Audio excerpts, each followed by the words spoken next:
先把饭吃了，我去洗个澡。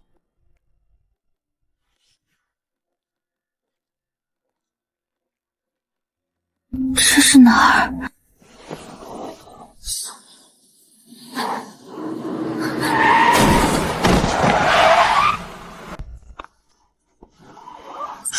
楚总，你是谁？宋云飞看着失忆的楚静涵，害怕被楚家告到坐牢，便做了一个大胆的决定，假冒成失忆大佬的女朋友。我是你女朋友宋云飞。宋云飞害怕再生变故，连夜带着楚静涵来到偏远的青城。我们青梅竹马，在福利院长大，我供你出国留学，等了你5年，结果你倒好，回来就招惹了仇人，还被人打失忆了。所以为了安全起见，我们只能先在这座小县城生活一段时间，知道吗？宋云飞陪着楚静涵去找了个小公司，当了个小职员，每个月拿着3500的工资，但是3500根本不够两人的每月花销。楚静涵没办法，又去找了个晚上送外卖的工作。好不容易生活稳定了些，宋云飞又想要个孩子，好牢牢套住楚静涵。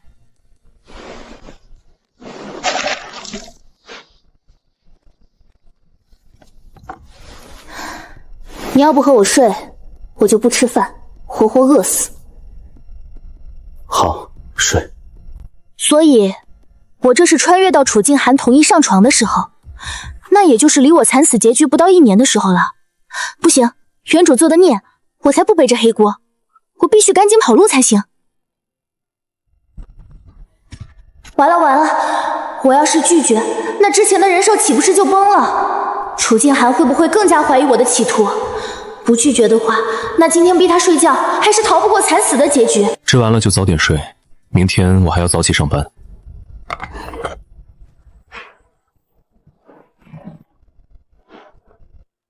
我也去洗个澡。他好像在看股票。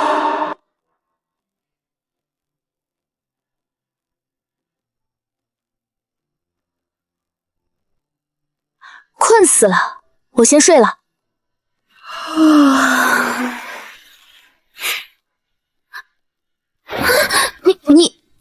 你真来啊？不是你要求的吗？再不满足你，我怕你明天上吊。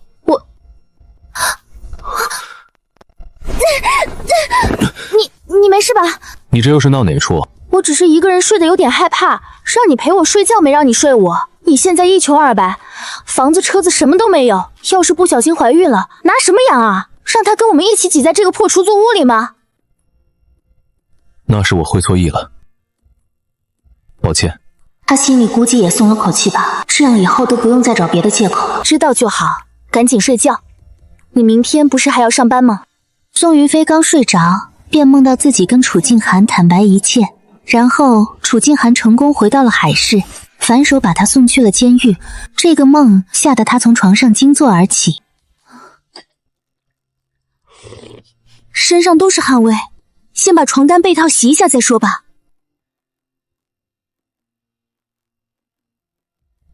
这应该是昨晚楚静涵准备的，看来他心里果然厌恶我，不然也不会把这东西藏起来了。按照楚静涵对我的厌恶程度，哪怕我坦白自己不是原主，也无济于事。跑路，必须要赶紧跑路。楚静涵，你女朋友今天没有查岗吗？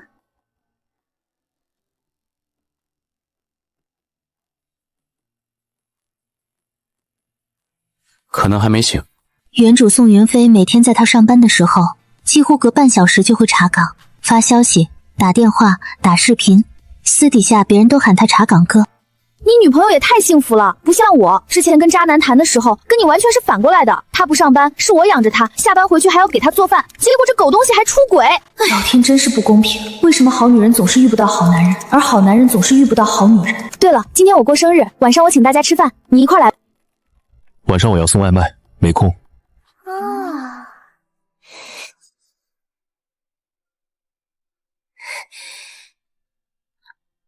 你回来啦？外面好热啊！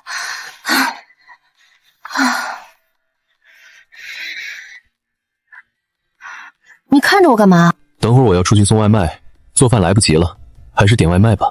这本来是买来我晚点做的，刚好你送完外卖回来就能吃。不过你今天都回来了，就休息一天吧，我去做饭。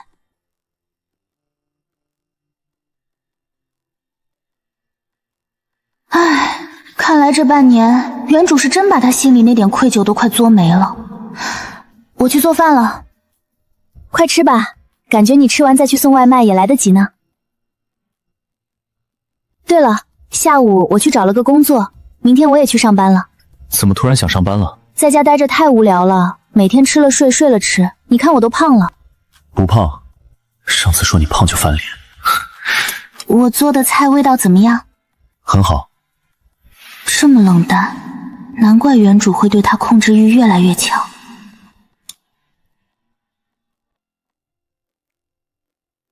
楚静涵的工资加上送外卖，每个月差不多能赚5000块。除去房租、水电和生活费，这钱根本就不够用。看来以后不能再点外卖了，自己做饭最划算。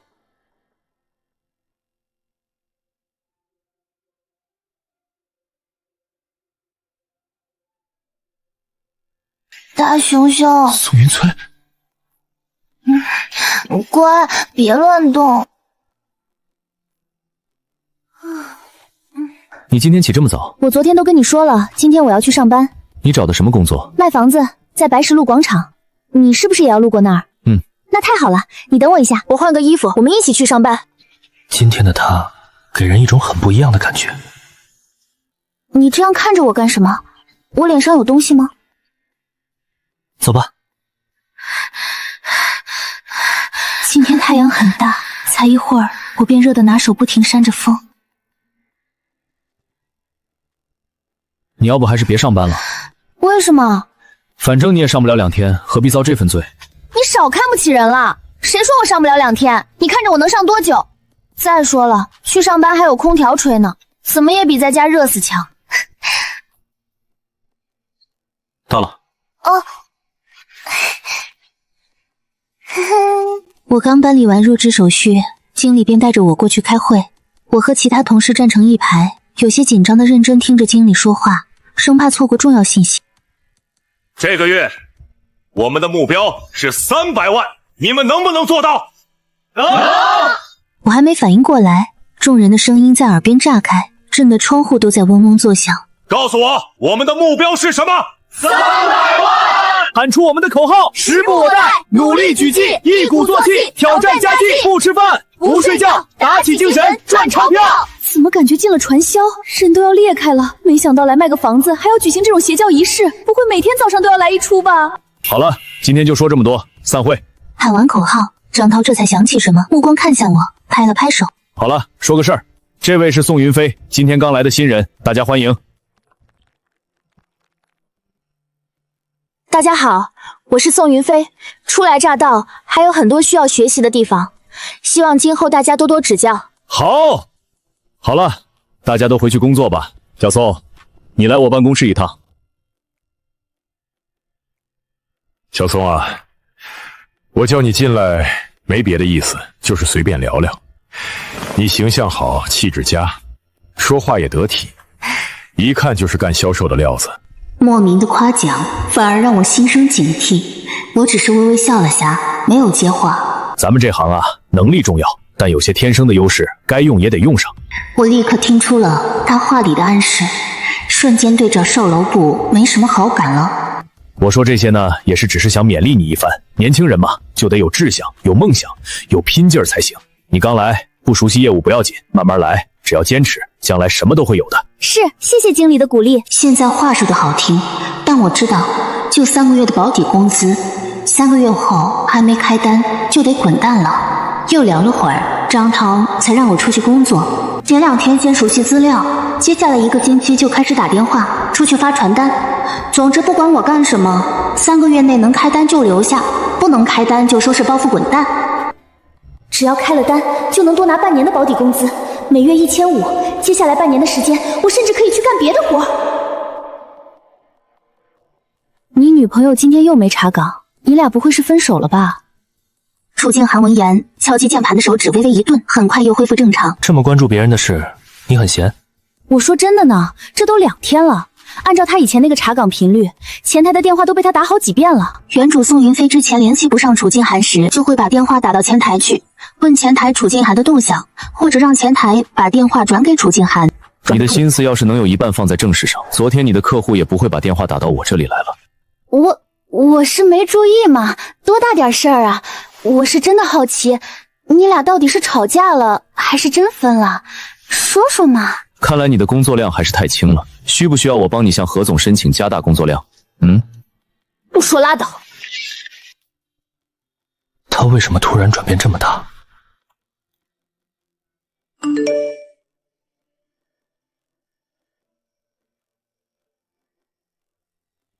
这期间，我也没像以往那般电话轰炸，质问他为什么不回消息。我看到楚静涵回复的消息，神色一喜，又急忙给他发了条语音：等会儿你来找我会合，对面商场抽奖，1等奖送空调。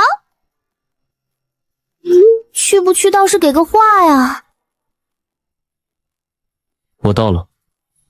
我欣喜地站了起来，拿上包就跑了出去。远远的，我就看到商场外的广场边缘的男人。咱们快走吧，晚了说不定大奖就被别人抽走了。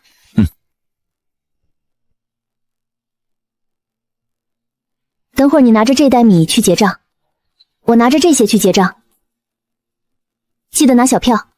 结账后拿到小票，我迫不及待地往抽奖的地方挤。楚静涵先去放东西，之后才来到我的身边，排了好一会儿的队，终于轮到了我们俩。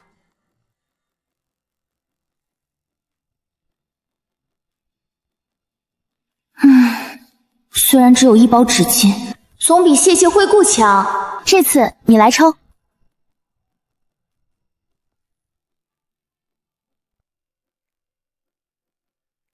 居然是2等奖，你太棒了！我激动地抱着楚静涵胳膊，激动不已。虽然没有抽到空调，但是抽到了冰箱。现在天气热，饭菜放不到1天就馊了，冰箱也是我们所迫切的东西。楚静涵看着我兴高采烈的模样，眸光微动。你们运气真好，2等奖只有5名，都被你们抽到了。是他运气好，早知道2次都给他抽了。这怎么拉回去啊？前面放不下，放后面我又没地方坐了。你来骑车，我去坐公交。我心中一动，抬脚站上电动车前面，灿然一笑。不用那么麻烦，我蹲在前面不就好了？快上来啊！楚静涵盯着他看了好一会儿，才长腿一抬，坐上了电瓶车，油门启动，电瓶车缓缓驶了出去。怎么了？没电了。那推回去吧。委屈你了。你说什么？我这么穷，还有一堆仇人，你还愿意跟着我，让你受委屈了。我看着他认真的模样，眼底深处还有几分受伤，手不禁抖了抖，小心脏也跟着抖了抖。我想说，大佬你不穷啊，你可是燕京集团的总裁，怎么会穷？但我不敢说，说完我就离死不远了。我不委屈，我们穷只是暂时的，以后什么都会有的，我相信你。真的吗？真的啊，你可是海归，等风头过去了，你就去找个大公司，凭你的能力，年薪100万，那不是手到擒来？我连学的什么专业都忘了。那都不重要，你只是没有了记忆，但能力还在呀。我说你可以，你就可以。楚静涵没再说话，收回视线，继续推着电动车往前走。我偷偷地吐出一口气。这货居然真的在这儿，楠楠，要把他带回去吗？不用，既然他这么喜欢过这种普通生活，那就让他留在这儿吧。楚静涵，我倒要看看，等你知道这个女人的真面目后，还会不会像现在这么开心。太好了，这样就不用担心饭菜馊了。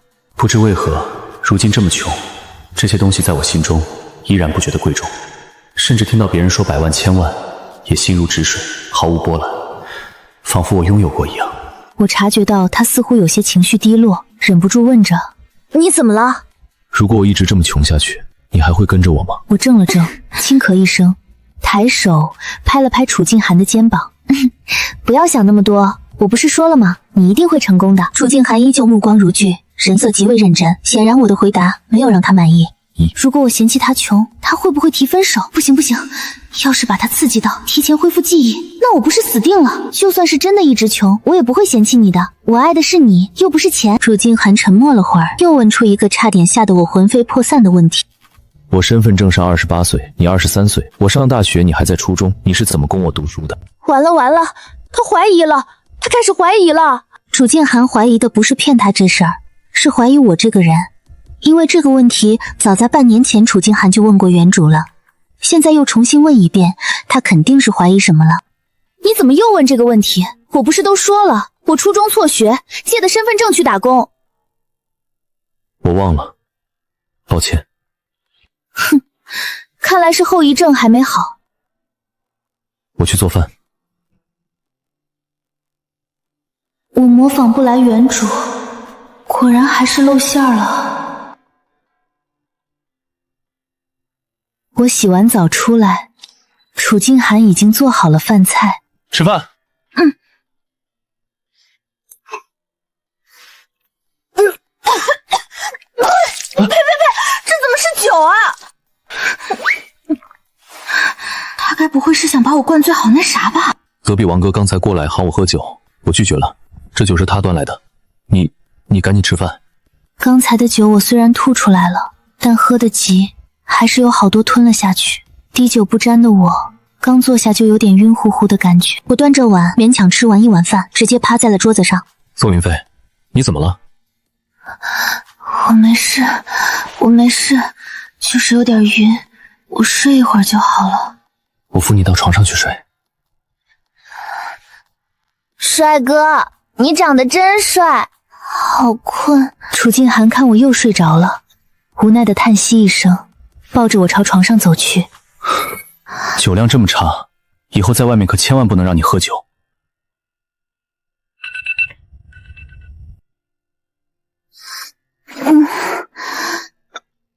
我竟然什么都没穿。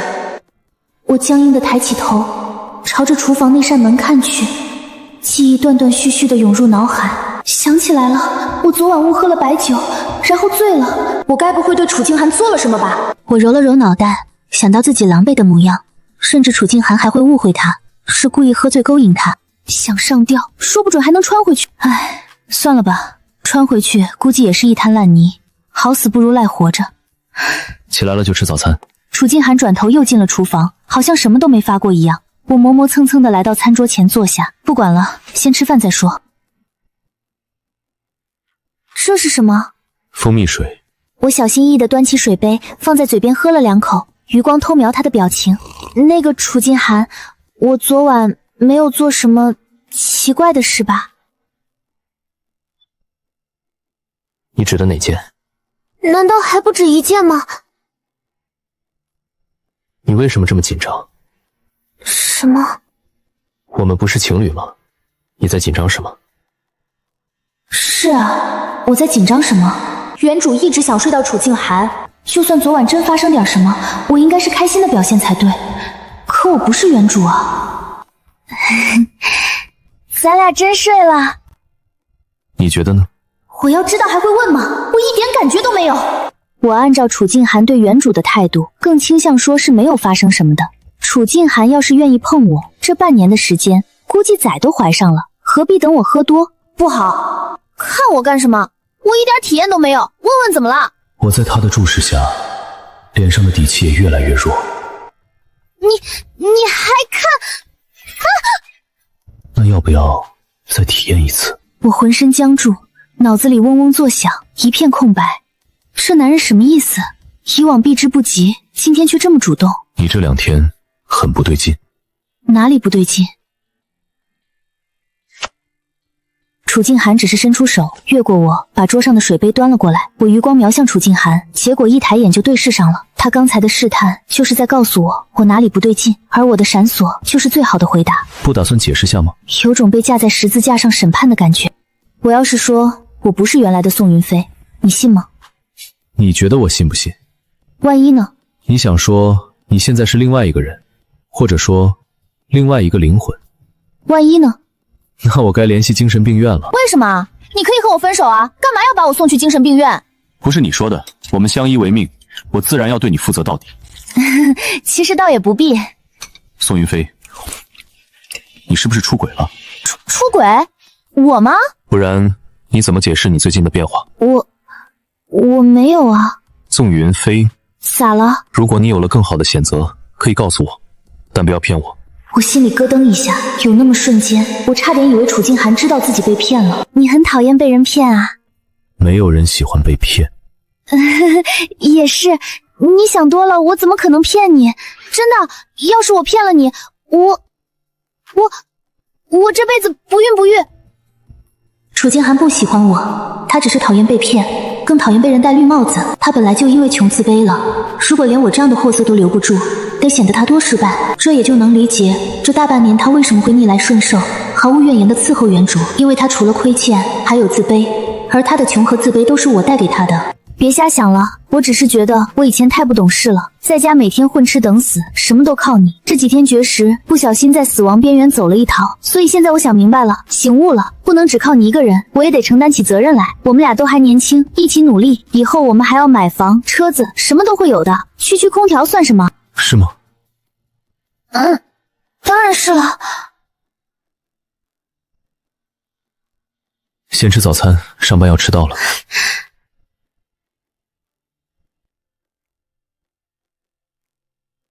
小宋，这么早啊？早啊。我刚才看到你男朋友送你了。是啊，你男朋友不也来送你了？那不一样，你男朋友长得帅，我那个是挺帅的。我脑海里闪过楚静涵那张脸，赞同的点头。这人怎么还顺杆往上爬呢？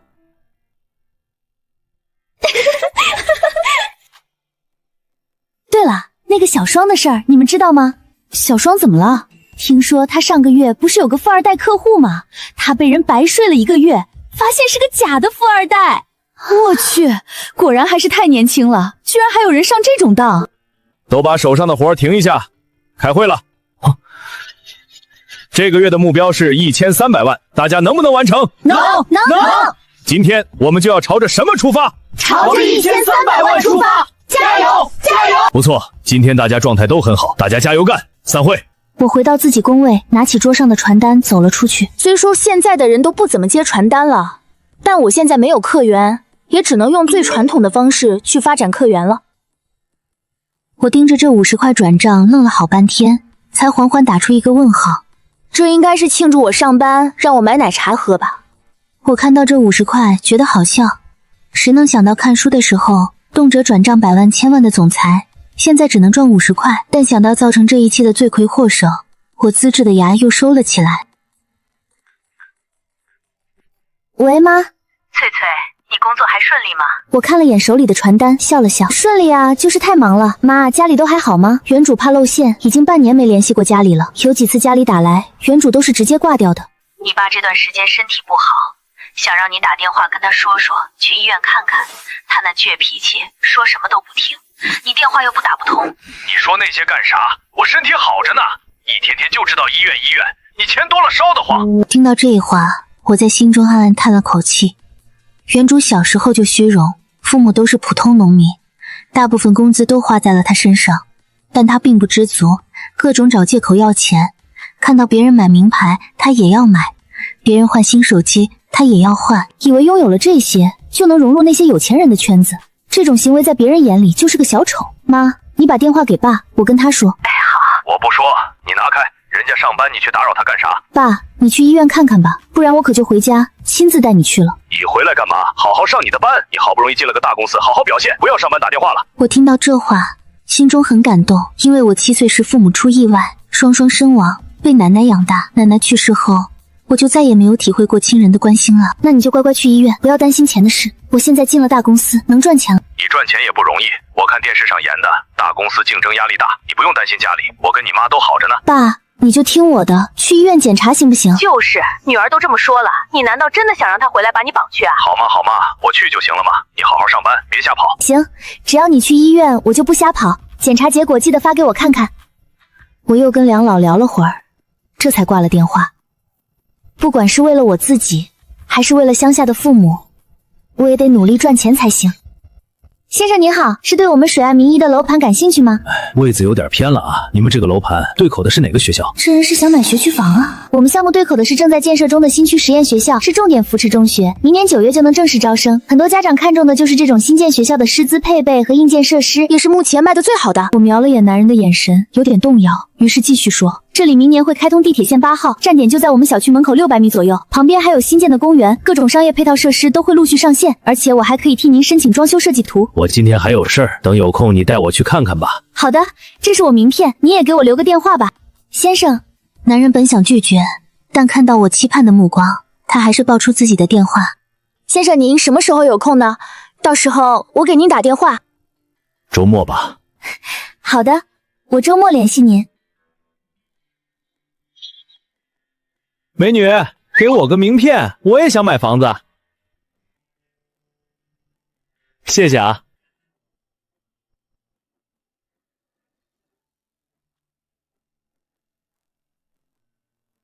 你回来的正好，我刚把饭做好，你吃了没有？没有。那你快去洗洗手，准备吃饭了。对了，周六你把电动车借我呗。你要去哪儿？我要去接客户看房子。这么快就卖出去了？还没呢，得先带他去看，他估计也看了不少地方，能不能拿下还不一定呢。楚静涵点点头，没再说什么。如果能卖出去的话，至少好几万提成，到时候就先把你这破电动车换了，空调、洗衣机都安排上。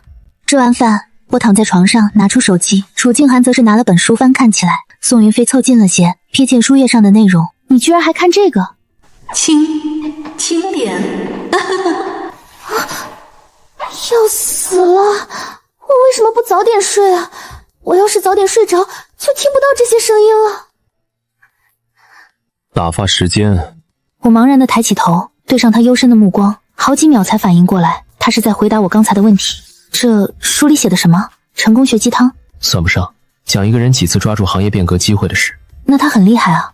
站在风口，猪都能飞上天。楚静涵语气带着几分不屑，不过他似乎想到自己只是小小外卖员。他确实有点本事。那和你比起来肯定差远了。你就这么相信我？当然了，你可是我男朋友，当然是最厉害的。你以前可不会这样夸我。早知道就不瞎聊了。以前原主天天对他 PUA， 也不知道从哪儿学的。你都快30了还这么穷，除了我哪个女人看得上你？只有我不嫌弃你。留过学有什么用？你别太好高骛远了，有份工作就不错了，别总看那些没用的股票了。你天生就不是发财的命，你要是输完了，我们俩就得睡大街。你那点收入还想炒股票？别那么天真行吗？爱妻者风生水起，亏妻者百财不入，所以你要对我好，才能赚到大钱。不能再想了，我每次想到原主的所作所为，我就感觉自己离死不远了。我这不是改过自新了吗？睡吧。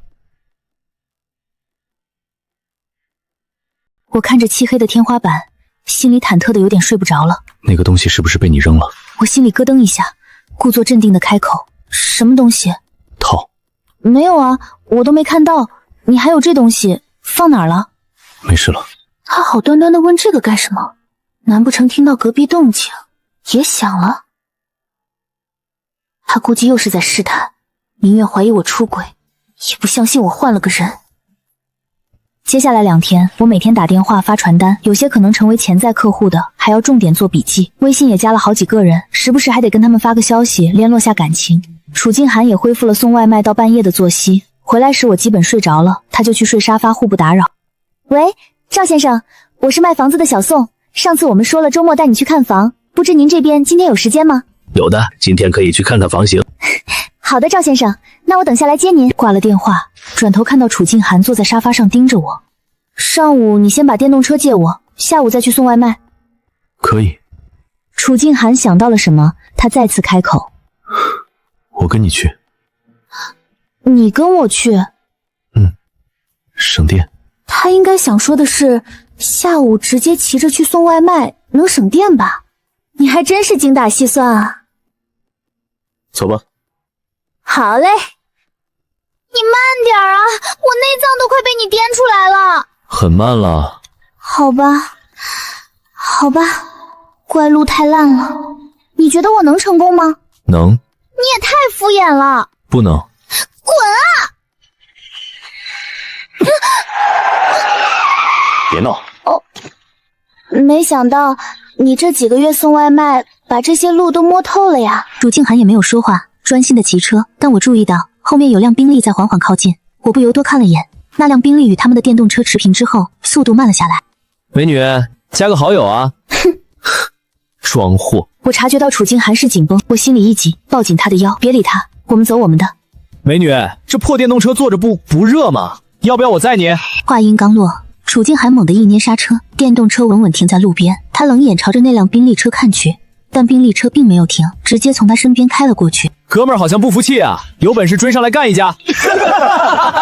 别和这种人一般见识，那车肯定是租来装逼的，真正的有钱人才不会这样无聊。你这么清楚？有钱人会跟没见过女人一样吗？那车绝对是租的，所以你才没加他好友。我再次愣住，他这脑回路也是无敌了。我在你心里就是这样的人吗？看见有钱人就厚着脸皮贴上去？既然你这样想，那我们就分手吧。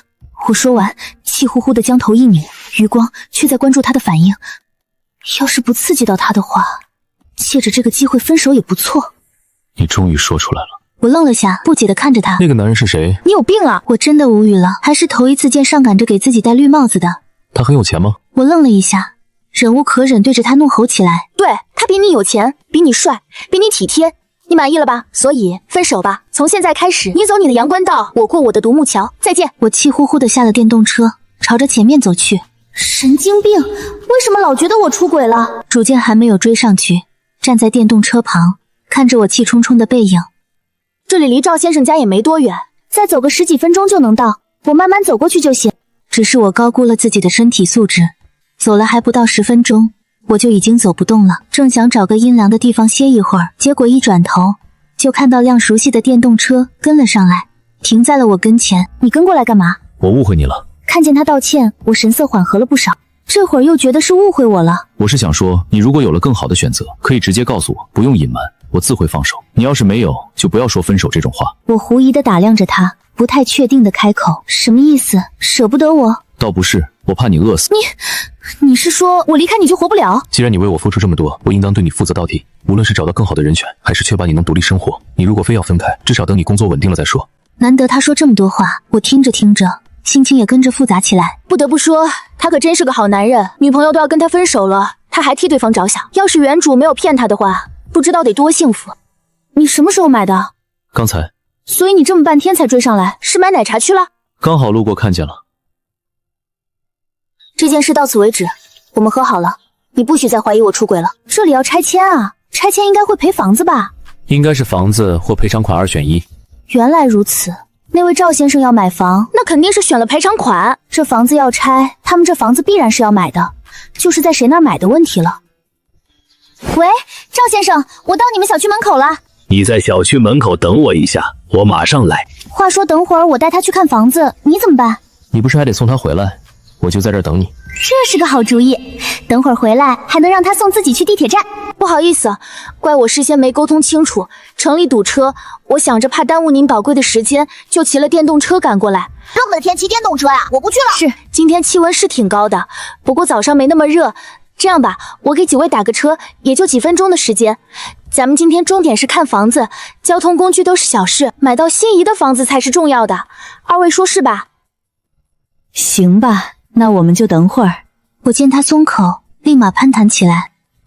赵太太看着真有气质，是在银行里上班吗？这马屁算是拍到重点了，赵太太连腰都挺直了不少。我媳妇儿是副司长。副市长？抱歉，是我眼拙了，居然没认出赵市长。什么赵市长？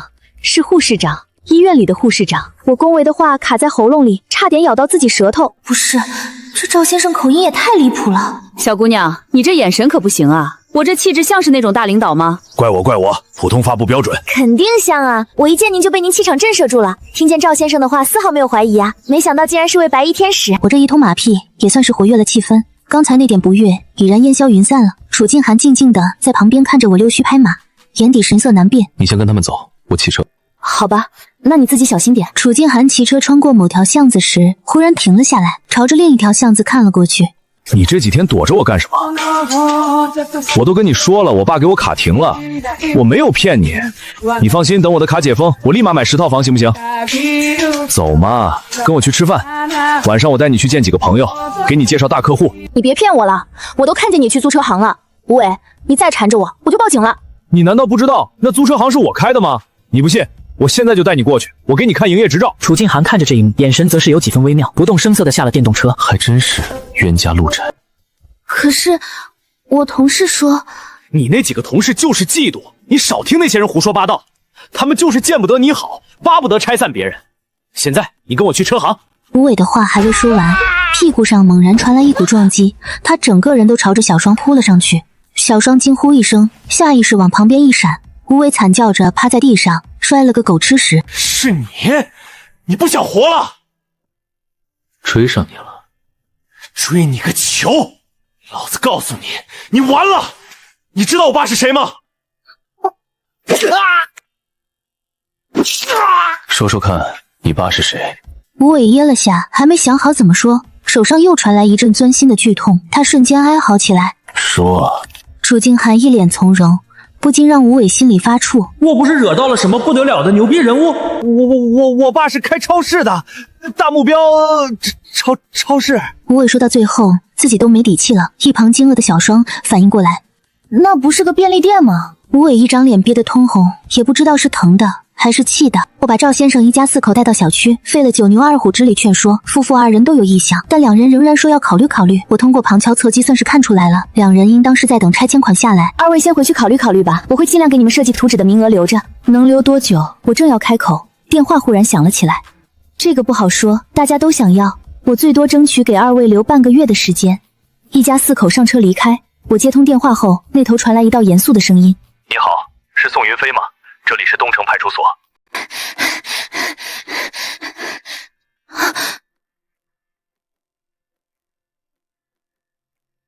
出什么事了吗？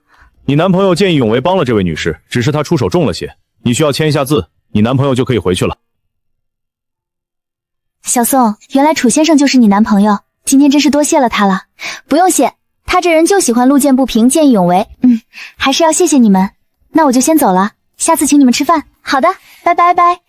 想不到你还挺正义的嘛，是不是见我这同事长得漂亮，所以忍不住英雄救美？你没认出那个人？我脑海里闪过那个鼻青脸肿的男人，被打成那样了，我哪里认得出来？不知道是谁啊？喂，楚静还没有说话，转头走了出去，我急忙追了上去。他是谁啊？还有他被打成那样，为啥就不追究了？莫非是认出他来了？不知道。你现在准备去哪？快中午了，先回去吃饭。累死我了。楚静涵看我躺在沙发上半死不活的样子，挽起袖子，自己进了厨房。等等，怎么了？我来。其实楚静涵做的饭，除了早餐外，其他的不能说难吃，只能说能吃。她的厨艺就是很神奇，不管做什么都能做出来勉强可以接受的程度。你怎么了？头有点晕。你发烧了？这么热的天还能发烧？应该是中暑了。我带你去医院。还没吃饭呢，吃完饭再去吗？我都饿得没力气了。你这不是饿的。啊！你干嘛？我自己能走，你放我下来，我自己走。已经到了，你坐稳了，别掉下去。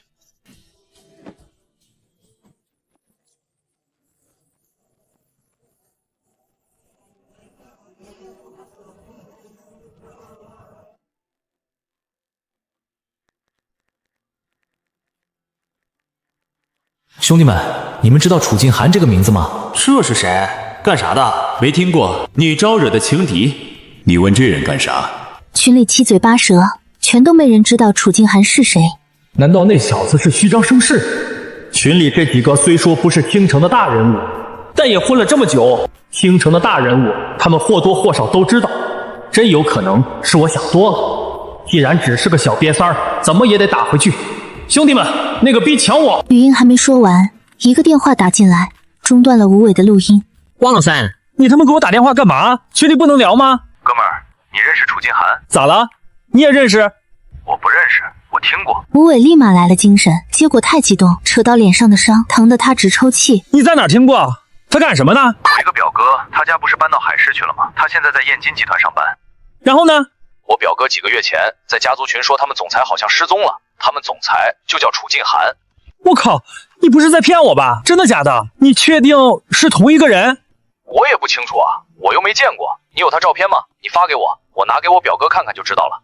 我没有啊，不过我有办法弄到，回头我发给你。行，你发给我，要真的是他，我们就……汪老三话说了一半，立即闭嘴了。我们就干什么？没什么。这么牛逼的人物怎么会出现在我们这个小地方？还骑个破电驴？难不成玩扮猪吃老虎那套？不可能，肯定是重名，不然我岂不是死定了？还不滚下来！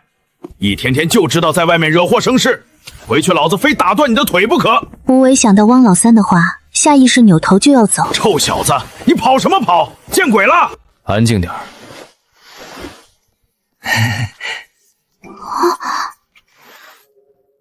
吴伟，跟人打架了？没有，我自己摔的。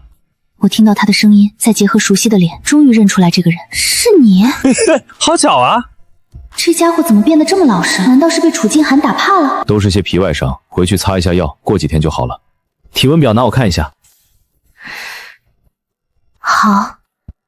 39.8度，打针吧。打针？打哪儿？打屁股。这么粗暴吗？那就输液，或者我给你开药，你拿回去吃。药，我吃药。要是吃了药不退烧，还是要来打针。我会退烧的。在这等我一会儿，我去拿药。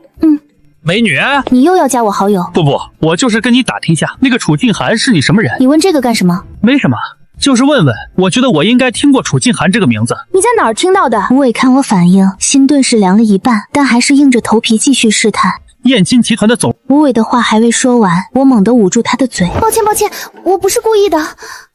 真的是他？嘘，不要说出来。为啥？我往后看了眼，确定楚静涵没回来，才小声对吴伟说：“他不想让别人知道他的身份。”为啥？他就想体验普通人的生活，故意跑到这里来的。你想想，要是被他知道你把他身份到处乱说，他会怎么样？吴伟眨了眨眼睛，似懂非懂的哦了一声：“我懂。所以你也要假装不知道，不要在他面前表现出来，知道吗？”懂。不是说他失踪了吗？都跟你说了，他偷偷跑来这里的，就是为了躲着楚家那些人，你还不明白？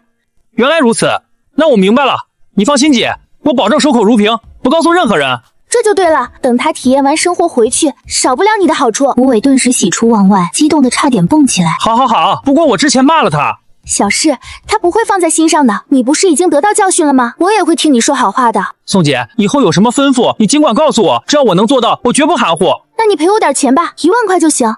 我没钱。你都开宾利了，还没钱？不想借给我直说。哎呀，不是，我真没钱。那车是我们几个合伙租来泡妞的，我现在身上就剩500块了。你要不嫌弃，我就给你了。我不嫌弃，给我吧，就当是他之前骚扰我的赔偿好了。我突然感觉到身上冷飕飕的，抬起头便见到楚静涵不知何时回来了，正冷眼看着我和吴伟。我走了，再见。楚静涵的目光从吴伟消失的方向收回，落在我的脸上。这么快就好了？本来也没什么大病，咱们回去吧。你们在聊什么？呵呵，也没什么，他就是过来道个歉。你们加好友了？哦，他赔了我点钱。楚静涵瞄了我一眼，没再说话。宋云飞，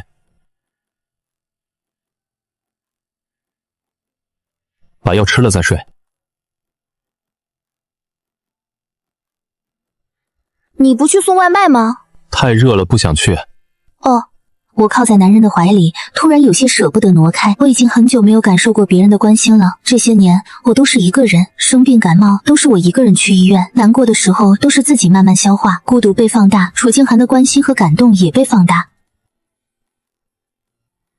我没少见过宋云飞哭，但哭得这么脆弱可怜的还是第一次。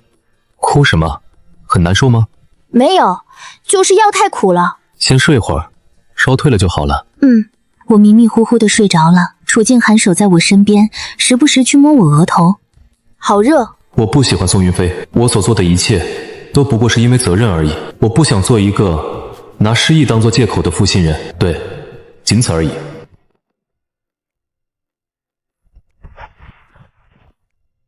他平时白天上班，晚上送外卖，应该挺累的。我不是故意的，我看你睡着了。我试图从楚静涵身上下来，可能是生病的原因，挪了半天也没站起来，反倒是楚静涵呼吸急促起来。对不起，我真是想找块豆腐撞死的心都有了。对不起，我马上起来。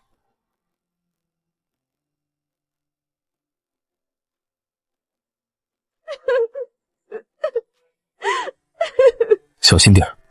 好的，谢谢。刚才我竟然以为他要强吻我了，果然是我想多了。不行，我以后一定要改掉这种胡思乱想的臭毛病。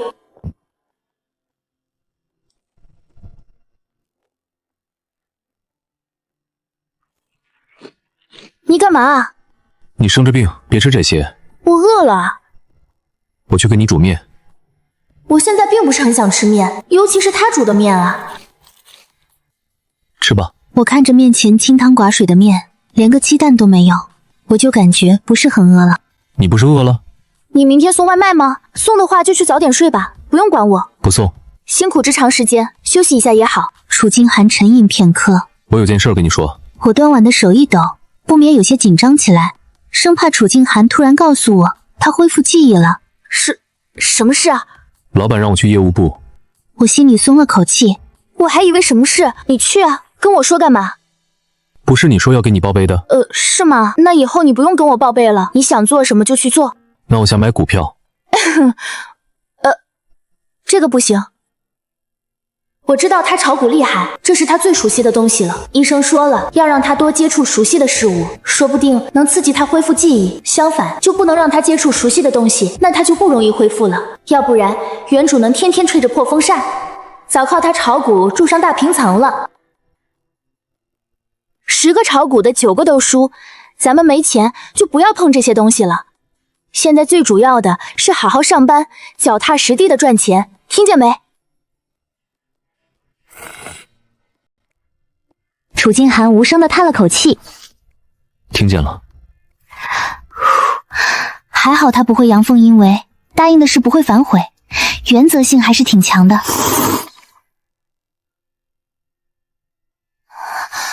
这张脸长得真帅啊！看来得再找个什么理由让两人重新分开睡才行，不然每天醒来都好尴尬。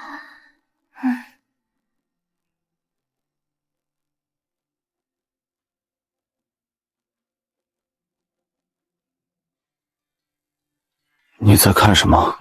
我猛地移开视线，看向他外侧的床下，指着地上，故作惊讶地说着：“我刚看见有只耗子钻进床底了，你快点起来看看。”没有。哦，那可能是跑了。你是没看见，好大一只耗子。有多大？大概得有这么大。你确定只有这么大？等会儿，我突然反应过来他话里的意思，顿时脸颊一热。你在说什么啊？耗子？你说的不是耗子吗？是啊，我还以为你说的不是耗子呢。你今天感觉怎么样？感觉好多了，就是鼻子塞塞的，有点难受。那就是还没好，药还需要再继续吃着才行。我一想到那苦得掉牙的药，但看着楚静涵一脸认真的模样，拒绝的话却怎么也说不出口。我去给你倒杯水。先把感冒冲剂喝了。谢谢。好点了吗？那今天咱们都不上班，要不我们去商场吧？你要买什么？不买什么，咱们去蹭空调，家里太热了。你生病还没好。好啦。楚静涵盯着我看了片刻，摇了摇头。真是拿他没有办法。那我们吃了早饭就去。耶！那我现在就去做饭。还是我去做吧，你是病人，你好好休息。这家店也不是什么大牌，但一件衣服最便宜也是上千起步。哎，看看就可以了。你要不进去试试？不去，哪有这么多钱？钱可以赚。马上就要交房租了，买了咱们就没钱交房租了。再说了，几千块买件衣服不划算，回头我在网上买同款，100块买3套。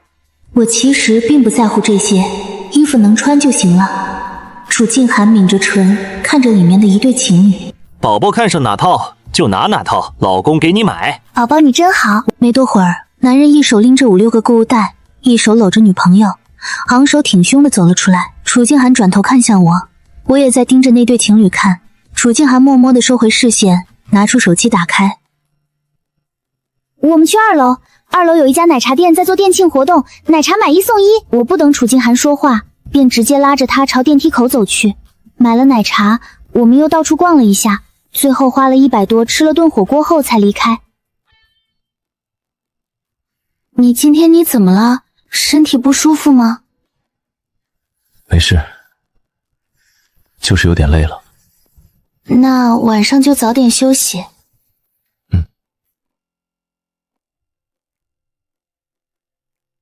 小宋，你吃早餐了吗？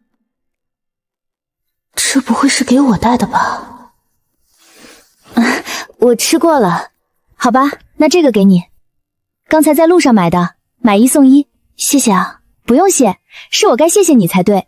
我知道他说的是周6那天楚静涵帮他做了无尾的事，都是小事，这么客气干嘛？我想到那天听到的八卦，忍不住有些好奇地看着他。对了，你来多久了？我来半年了。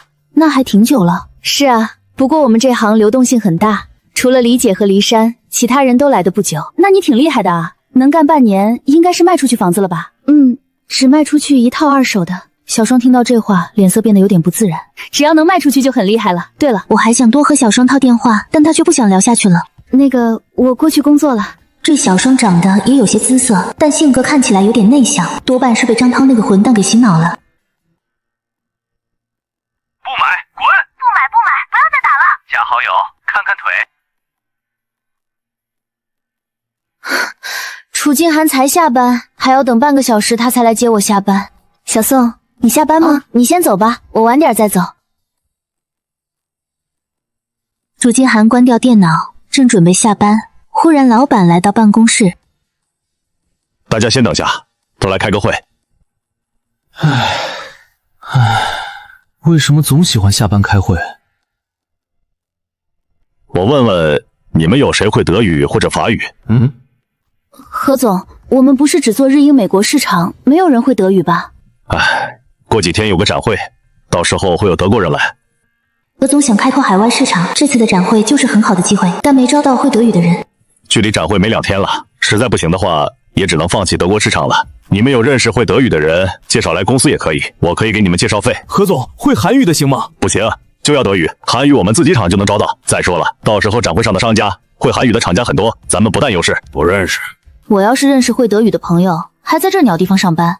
看众人都纷纷摇头叹息，忽然看向沉默不语的楚静涵。小楚，我记得先前资料上写了会好几门外语，你会吗？我不知道。不知道是啥意思啊？我自己也不确定。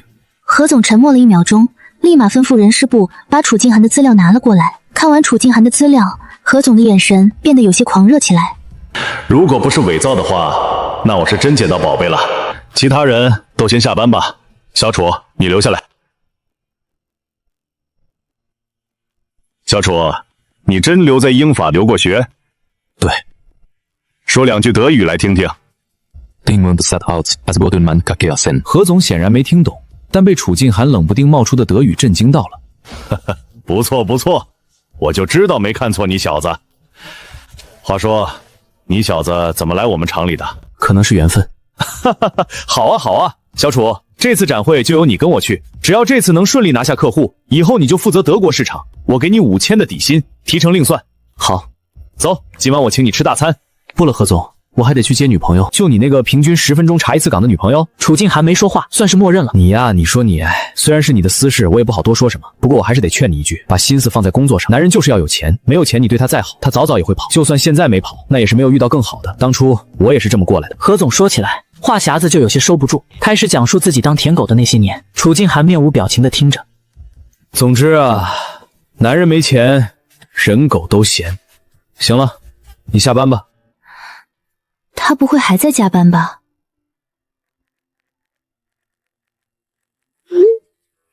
发了消息5分钟，楚静涵依然没有回复。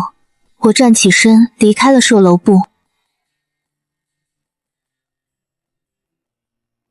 美女，怎么才下班？我看着这个男人，长相平平，有点眼熟，但又想不起来了。你不认识我了？您是？之前你还给了我一张名片，不记得？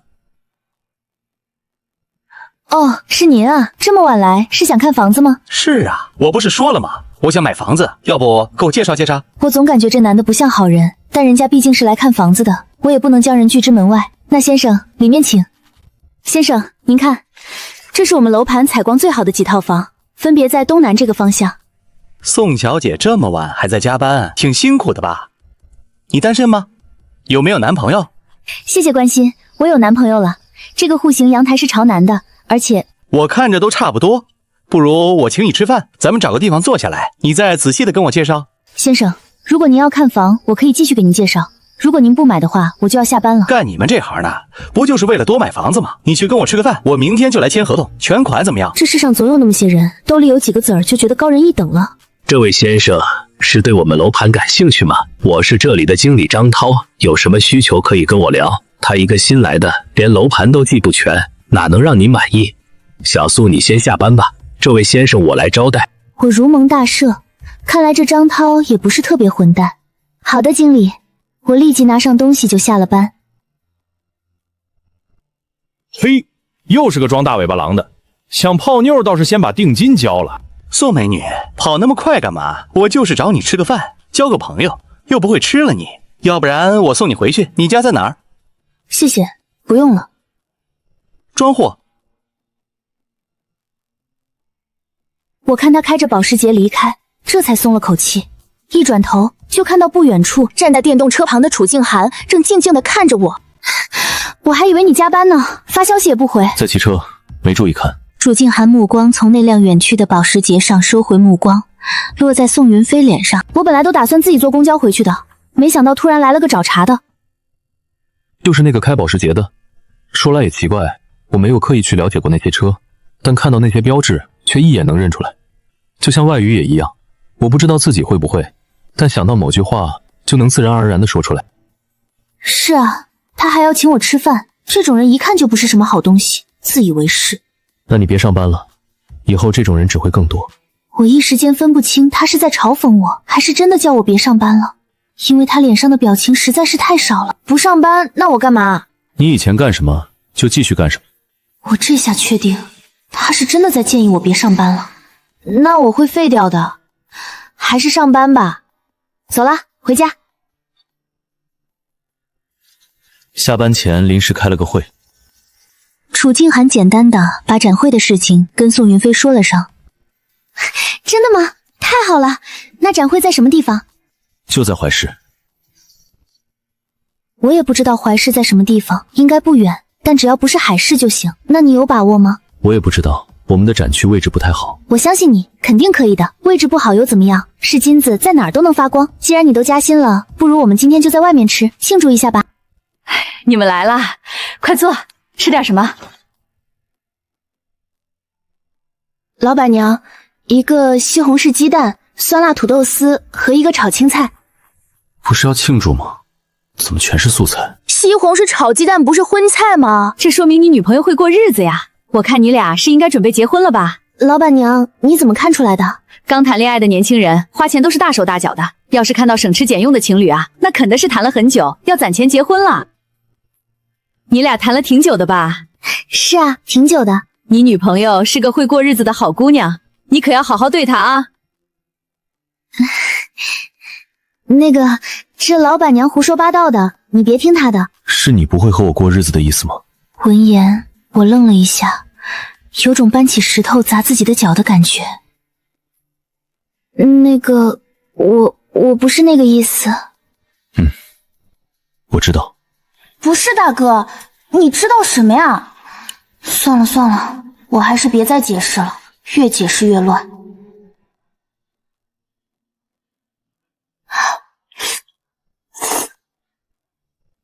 也不知道这原主之前刷的什么，推给我的视频全都是鸡汤。女人要先学会爱自己，才能去爱别人。想要什么一定要争取，不争不抢，这辈子注定活在最底层。手段不重要，重要的是结果。贾明媛成功嫁入豪门，获得上亿身家，靠的就是这3个手段。谈恋爱远离穷男人，不要贪图他对你的好，因为他除了对你好，已经没有什么能留下你的了。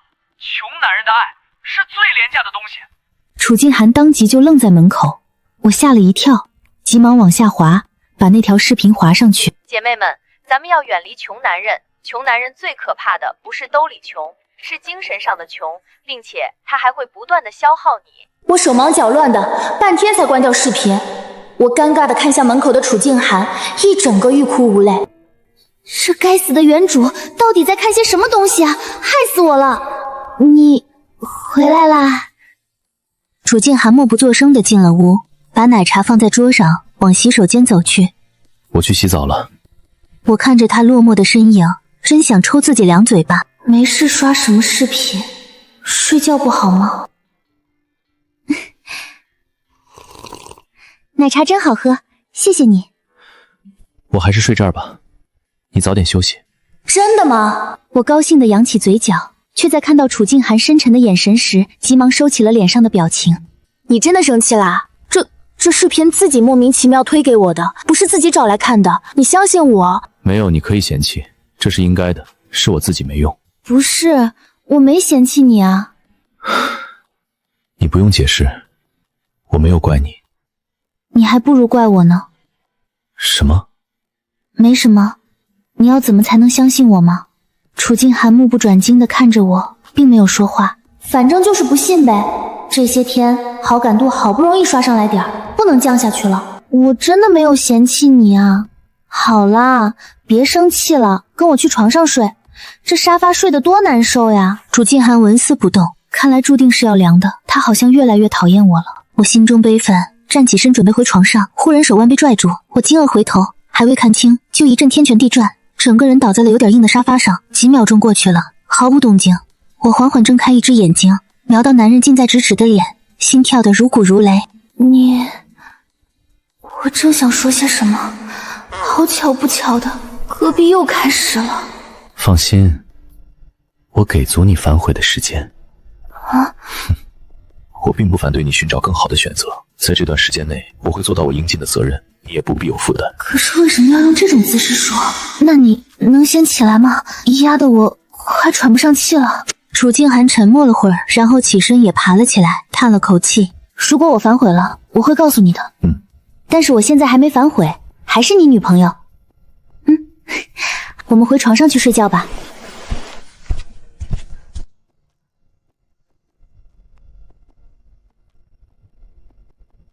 你也看这种偶像剧？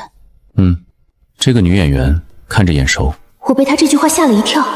她指的是这个女演员是女主的好闺蜜，也就是楚静涵未婚妻的闺蜜。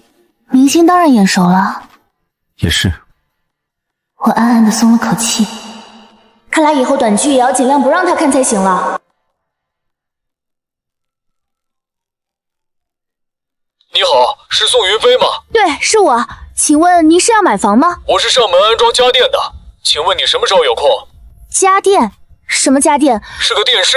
我心头一动，猛然想起昨晚自己随口说的话。要是有个电视机，就可以直接看电视了。手机屏幕太小了，看剧一点也不爽。请问一下，这电视机多少钱啊？能不能退啊？我就是个上门送货的，不知道多少钱。你要退货得找商家。好吧，我挂了电话，然后去洗手间里给楚静涵打了个电话。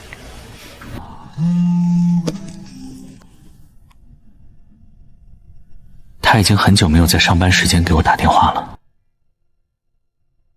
那电视是你买的吗？已经送来了。不是，你买电视干什么？多少钱买的？你哪来的钱？周末我要去怀市参加展会，你在家无聊可以看电视。看什么电视呀？我周六要带赵先生去看房子，你赶紧退了吧，别乱花钱了。退不了。怎么退不了？都没拆封呢，你跟商家说说啊。打折的样品机，特价商品，不退不换。我还在开会，晚上加班，你自己早点回去。真是个败家男人。只是他哪来的钱啊？他工资卡不是都在我这里吗？你跟我预支工资，就是为了给你那女朋友买电视，还有空调和洗衣机。你小子，我是看你老实才给你预支的。宋云飞吗？我是送家电的，你现在在家吗？我回头看了眼还在安装电视机的人，一脸茫然。送的什么？空调啊。难道又是打折的样机商品？对，退不了。他怎么知道我要退？都学会抢答了，肯定是楚静涵打过招呼的。这个男人还真的是……我现在就在家，你直接送过来吧。既然楚静涵买了，我也没必要继续斤斤计较，毕竟是他的一片好心。如果这样能让他心里好受点的话。电视机刚装好，送空调的就来了，还是2个人。没多会儿，再次接到电话，是送洗衣机来的。我已经麻木了，让他们直接送来。楚静涵在我眼里只是个知根知底的陌生人，但现在我感觉这人正在点点滴滴渗透我的生活。还别说，这电视的声音一响起，屋子里瞬间有家的气息。嘴上说着不反对我寻找更好的选择，他随时都能坦然地放手，但他所做的种种却还是在竭尽所能留下我。我叹了口气，从沙发上站了起来，去厨房把菜做好，又到阳台将洗好的衣服一件件的晾晒好。我听到动静，挂好最后一件衣服，转过身来，冲着楚静涵笑了下：“你回来了，刚好可以吃饭了，快去洗手。”这空调真是太棒了，做饭都不热了。洗衣机也是，以后就不用手洗了，每天能节省不少时间呢。你是从哪儿淘来的这么多打折家电？工厂后面有家店倒闭了，大甩卖。原来如此，花了多少钱？3000，老板预支的工资。还是你会过日子？那这个月的工资还发吗？发，下个月不发。那吃完饭，咱们得好好计划一下下个月的开销了。之前他是不会算这些的，钱不够了就自己借，然后让我去还。你这个月还是发3500吗？这个送外卖有2000，应该都在卡里了。好，改天我去取出来，算起来就是5500，再给你留1000。留500就行。500你够吗？够了。那好吧，那我们还剩5000，除去房租水电1500，开空调的话算个2000吧，1000块买菜，再留500偶尔需要的交通费和话费，还1500哎。那就去给你买2套衣服。你倒是提醒我了，你现在不是要跑业务吗？得给你买2身西装才是啊。楚静涵还想说什么，我抢先打断他：“这个你不用管了，我在网上给你看看。我根本不用买衣服，我衣服多得很，反倒是楚静涵来来回回就穿那么几套，裤子都快洗得发白了。如果他不是燕京集团的总裁，只是个普通人的话，我肯定死也要把他抓牢了。”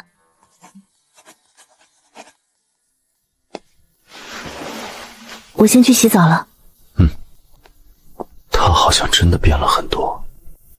话说你那个展会大不大？去的人多吗？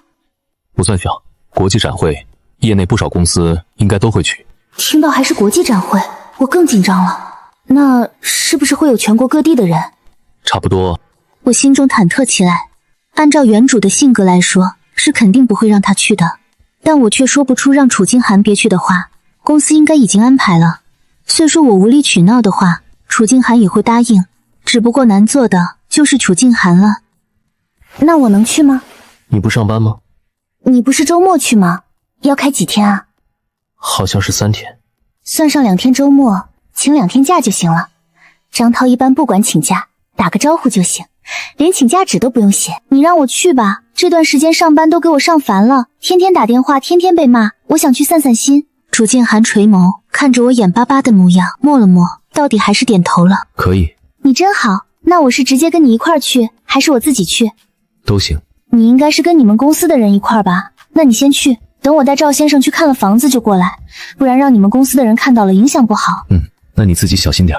放心吧，我又不是小孩子了。既然不能阻止他去参加，那我就跟过去，到时候有什么突发情况，我也好应付。楚静涵，晚上要不要出去逛逛？不去。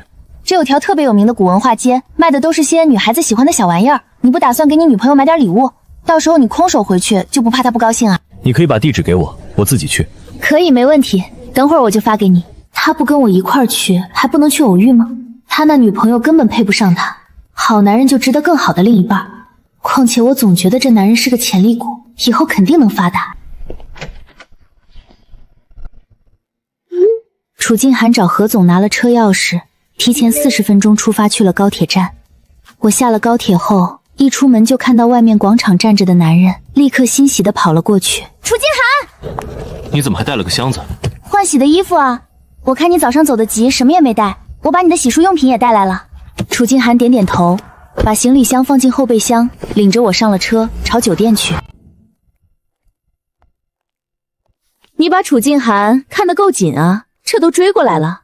我愣了下，之前去厂里找过楚静涵好多次，好几次这个狐瑶都在阴阳怪气，甚至还当着楚静涵的面挑拨离间。那肯定啊，跑这么远，万一有不三不四的女人勾搭他怎么办？哼，我们这是来工作，又不是来旅游的。再说了，男人要是想出轨，看得再紧也没用。刚走出来的何总听到这火药味很重的话，急忙插话：行了，你俩别说了，咱们是来办正事的，先去展馆吧。我本想怼回去的，但何总开了口，我也懒得跟胡瑶说什么，挽着楚静涵的胳膊故意撒娇：我去帮你，亲爱的。楚静涵听到我这称呼愣了下，胡瑶则是直翻白眼，我却毫不在意地挽着楚静涵的胳膊，直接越过胡瑶朝门口的车子走去。到了展馆，我看到这么多人，心里忐忑不已，目光四处搜寻，就看有没有人注意到楚静涵的。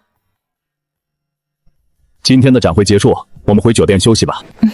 我暗暗松了一口气，看来能遇到熟人的几率挺小的。我带你去个地方。去哪儿？楚静涵没说话，拉着我的手就走。十几分钟后，我们来到了文化街。我看着热闹且灯火通明的街道，有些兴奋地打量着两边的商铺。这是个夜市街吧？你看看有没有什么想买的？还有小狗。既然来都来了，不如玩个痛快。我吃100一资，买了20个圈，毫不犹豫地朝那只小狗扔了过去。1个、2个、10个，一样都没有中。我气呼呼地把剩下的10个圈拿给楚静涵，毫不犹豫地甩了出去。你来。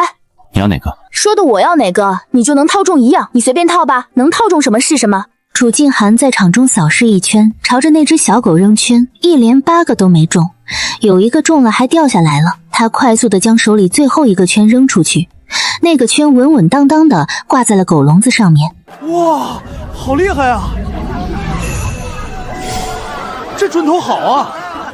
我惊讶地看向楚静涵，摊主老板已经将狗笼子提了过来。我怀里抱着狗笼子走了一会儿，满脸愁容地看着笼子里的小狗。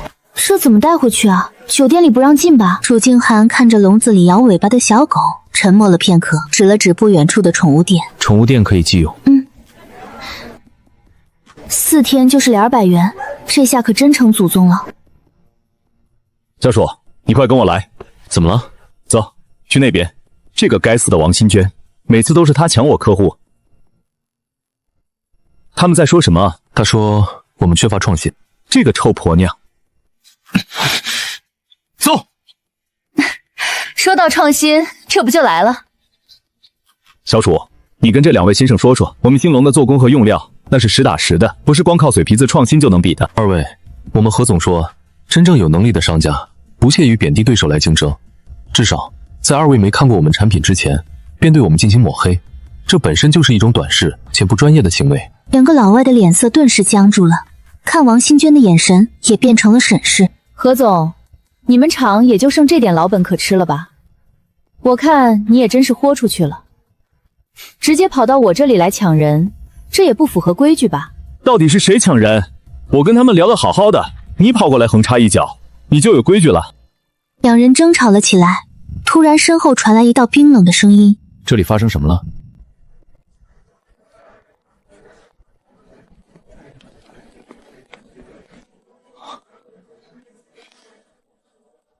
王新娟最先反应过来，上前一步，勉强挤出一个微笑。李总，我们只是在交流，没有吵架的意思。对，我们经常这样，老熟人了都。可是你们这样影响……李哲话说了一半，像是发现什么，目光忽然落在旁边沉默的楚静涵身上。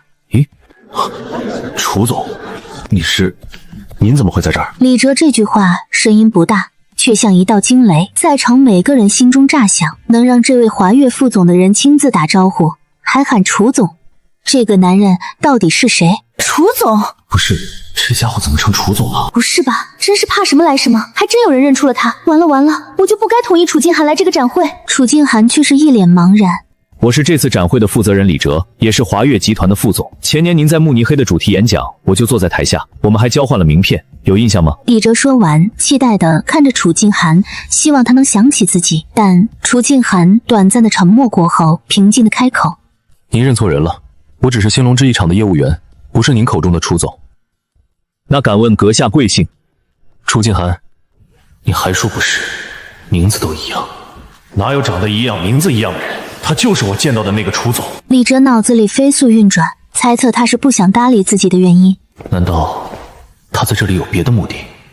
所以不便暴露身份。亲爱的，你什么时候成楚总了？李总，他真的是楚总吗？哪个楚总啊？叫什么名字？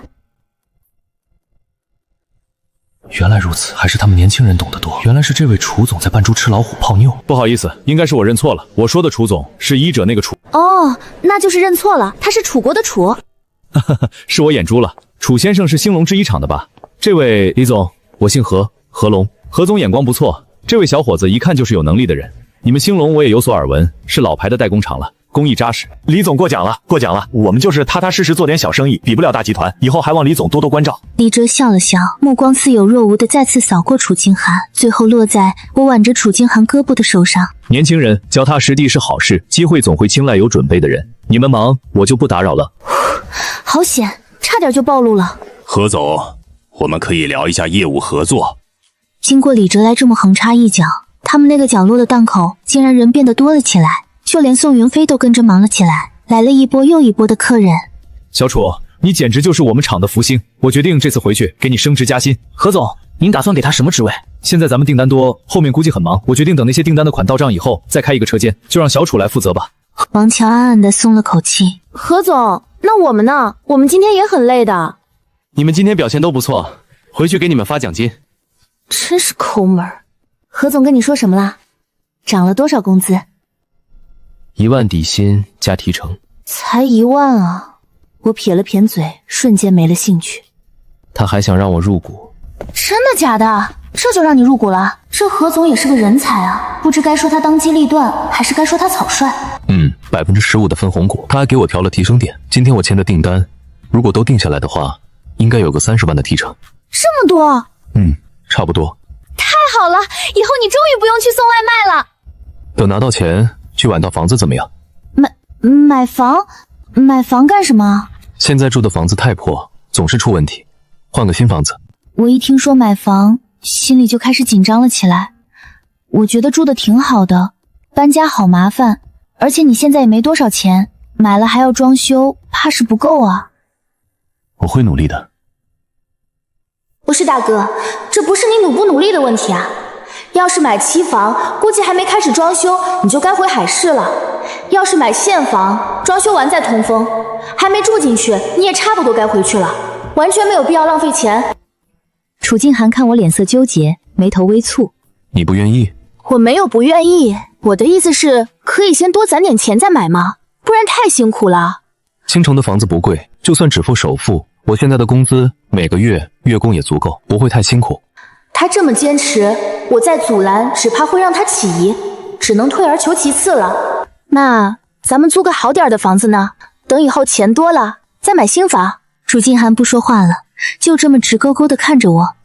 我被他看得头皮发麻，脸上的笑快挂不住了。不是你说的，买了房子？我心里咯噔一下，完了，不会是我想的那样吧？他想和我结婚？好吧，那就买吧，不就是几十万打水漂吗？一点也不心疼。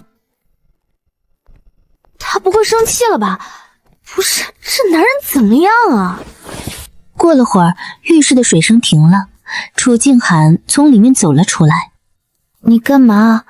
明天还要忙，你不睡觉吗？宋云飞，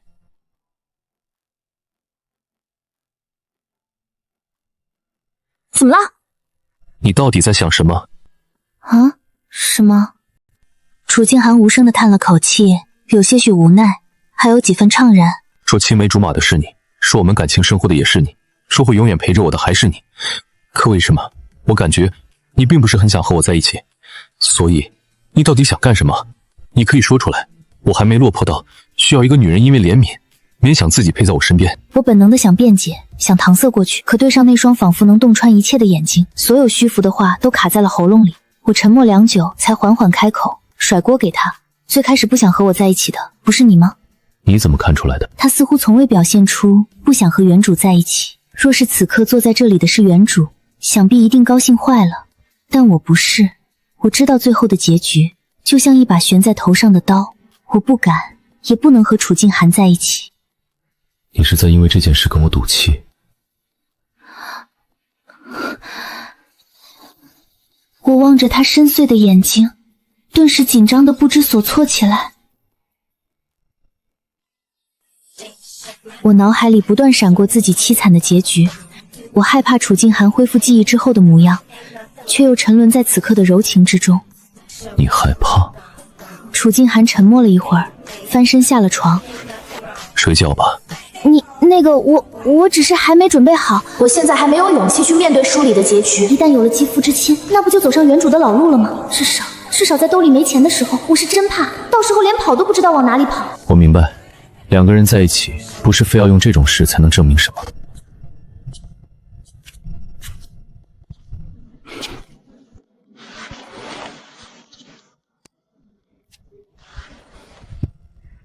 你是不是生气了？没有。他声音没什么起伏，与平常差不多。我也拿不准他说的是真是假。我还想问，手机忽然响了2声，不知道是谁给他发来的消息。只有简单的几个字，我立马就想起来这人是谁了。这人也是个反派啊，还是原主的舔狗，而且是个医生。之前原主把楚静涵撞了，就是找这个博宇检查的，然后原主求他帮自己保密。在原主里，他可是帮原主做过不少事，下场没比宋云飞好到哪里去。我看着这条消息，不知道该怎么回，纠结了片刻，我索性假装没看见得了。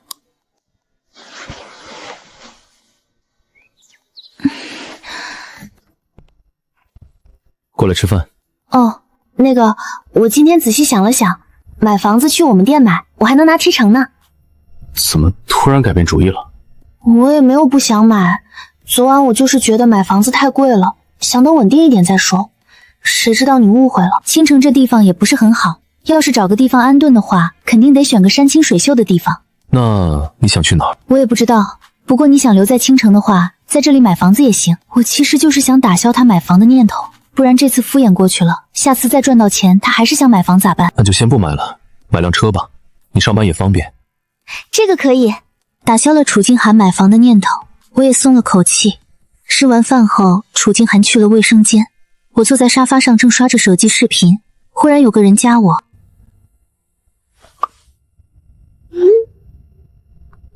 你好啊，我们昨天见过，我叫李妙。姓李，难道是李哲身边那个人？你莫非是昨天展馆李总身边那位小姐姐？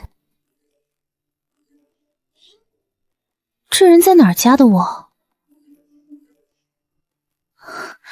没有，李小姐找我有什么事吗？我看着对方的消息，忍不住想笑，这个借口也太拙劣了吧。猜测这个李妙多半是来打听楚静涵情况的。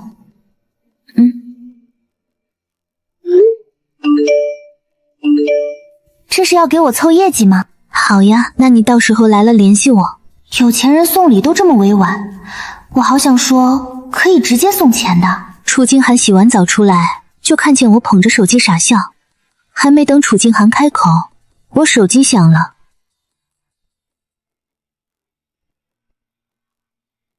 不是说好没事不要打电话吗？你没回我信息，我还以为你那边出了什么意外。我听到白宇有些委屈的声音，心里有点过意不去。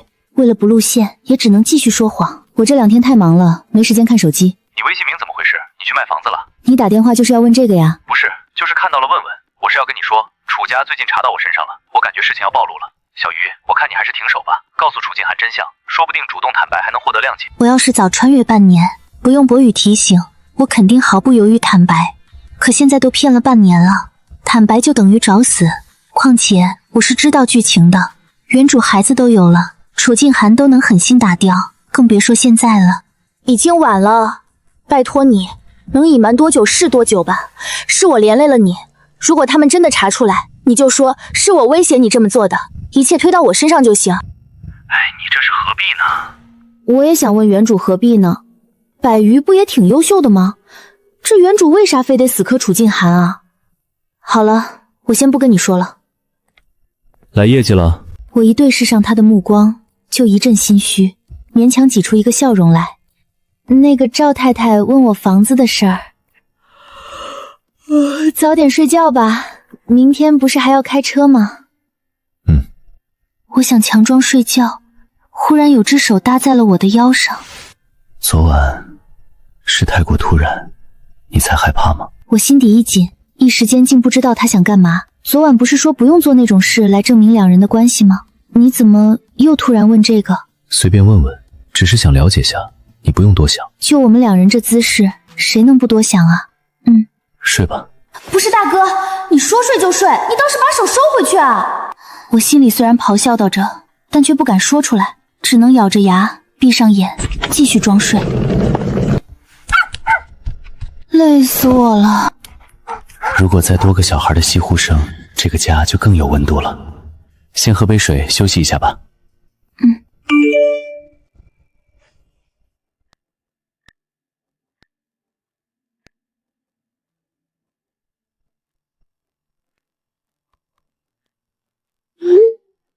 我刚才听到这两个客户提到你，所以问问你，这是不是你的客户？他们好像要签合同了。怎么了？骊山那个女人在挖我客户。我把刚才小双和我说的事，大致事情跟楚静涵说了遍。他们没跟你提前联系？我拿出手机，把通话记录和聊天消息全都看了一遍，确定赵先生没有提前联系我。没有。那就是他们并没有打算今天就买，只是想去你们售楼部多问几个人。你先好好问问。若是他们现在签合同，我赶过去也来不及了。先给小双打个电话吧。喂，小双，你知道怎么回事吗？他们是过来找我的吗？他们说过来看看，然后不知道他们去 VIP 聊了什么，骊山就带他们出去看房了。回来的时候，我听见他们提到说之前是跟你去看的。我刚才去倒水偷听了会儿，骊山在说你坏话，说你推荐的那个户型不好，还暗示他们你私生活有问题什么的，然后就开始吹他手上那套位置不好的位盘。骊山把我先前带赵先生他们看的房子贬得一文不值，反而把他手里那套吹得天花乱坠不说，还用房源给赵先生他们施压。没想到那赵太太看起来那么精明的人，竟然还会上这种当。好，我知道了，谢谢你，小双。我现在赶过去肯定来不及了。我就算不要这个客户，也绝不能让骊山得逞，不然咽不下这口气。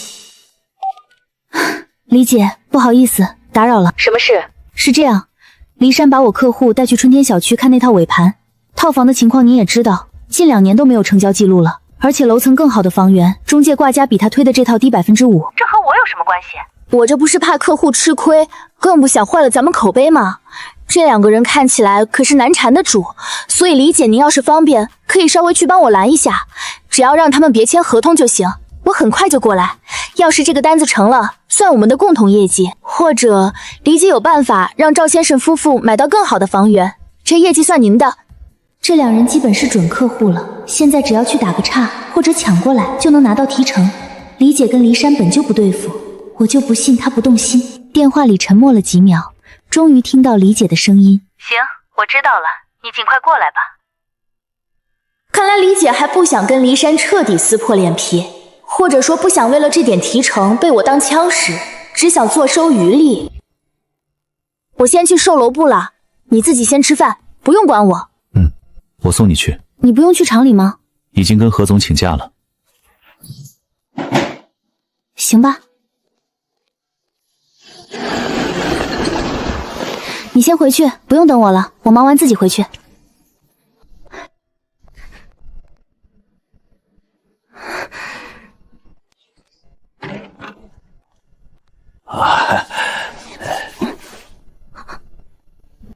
抱歉，刚才在外面处理点私事，同事跟我说2位来了，我这才赶回来，没有耽误2位的时间吧？不耽误，不耽误。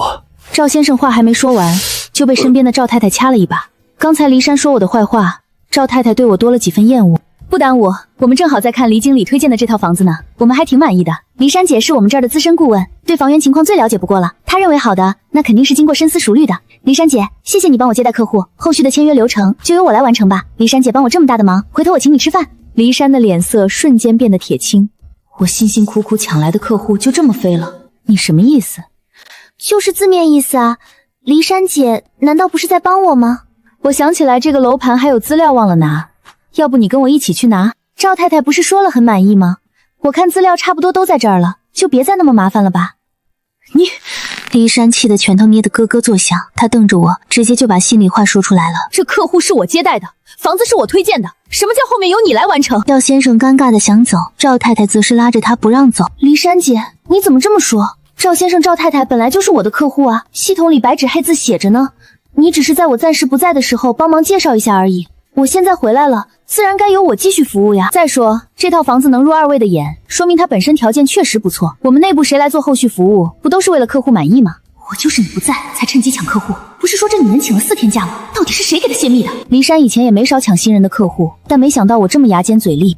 我只要完成这单，明年就能调到别的地方去担任经理了。现在要是被宋云飞抢回去，想再卖出去这样的房子就难了。好什么好？你们别听他的，他根本不懂，连房子都不知道在哪儿。那房子吸拆特别厉害，楼上还是设备层，隔音差。你们要是买了，以后就别想睡好觉。话音刚落，接待室里瞬间鸦雀无声，夫妇两人震惊地看着骊山，我也诧异地看向他。骊山也意识到自己说错了话，脸色变化莫测，急忙解释：其实这也不算什么大问题，我刚才就是要出去跟他说这件事，想着能不能找经理再申请下折扣，因为确实就只剩下这一套了，就当做是给2位买这房子的补偿。我们再看看吧。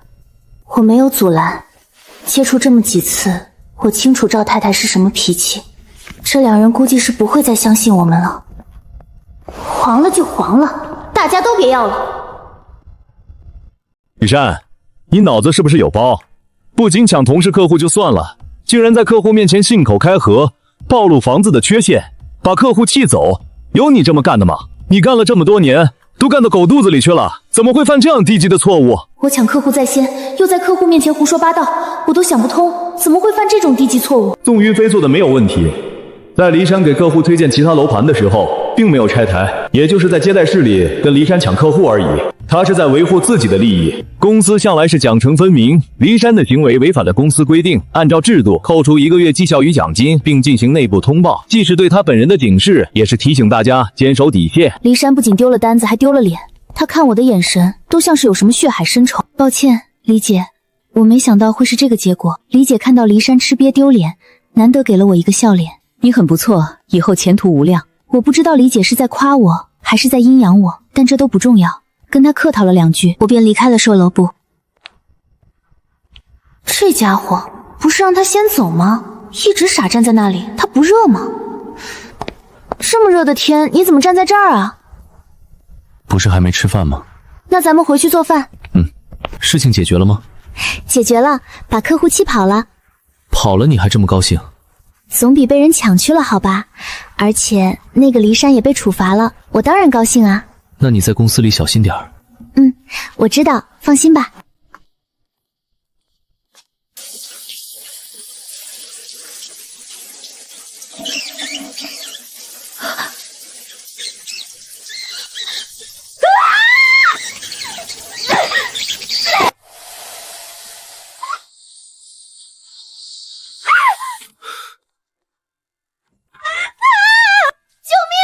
楚静涵愣在原地，抬头正好看到那只大黑耗子一闪而逝，迅速钻进了下水道。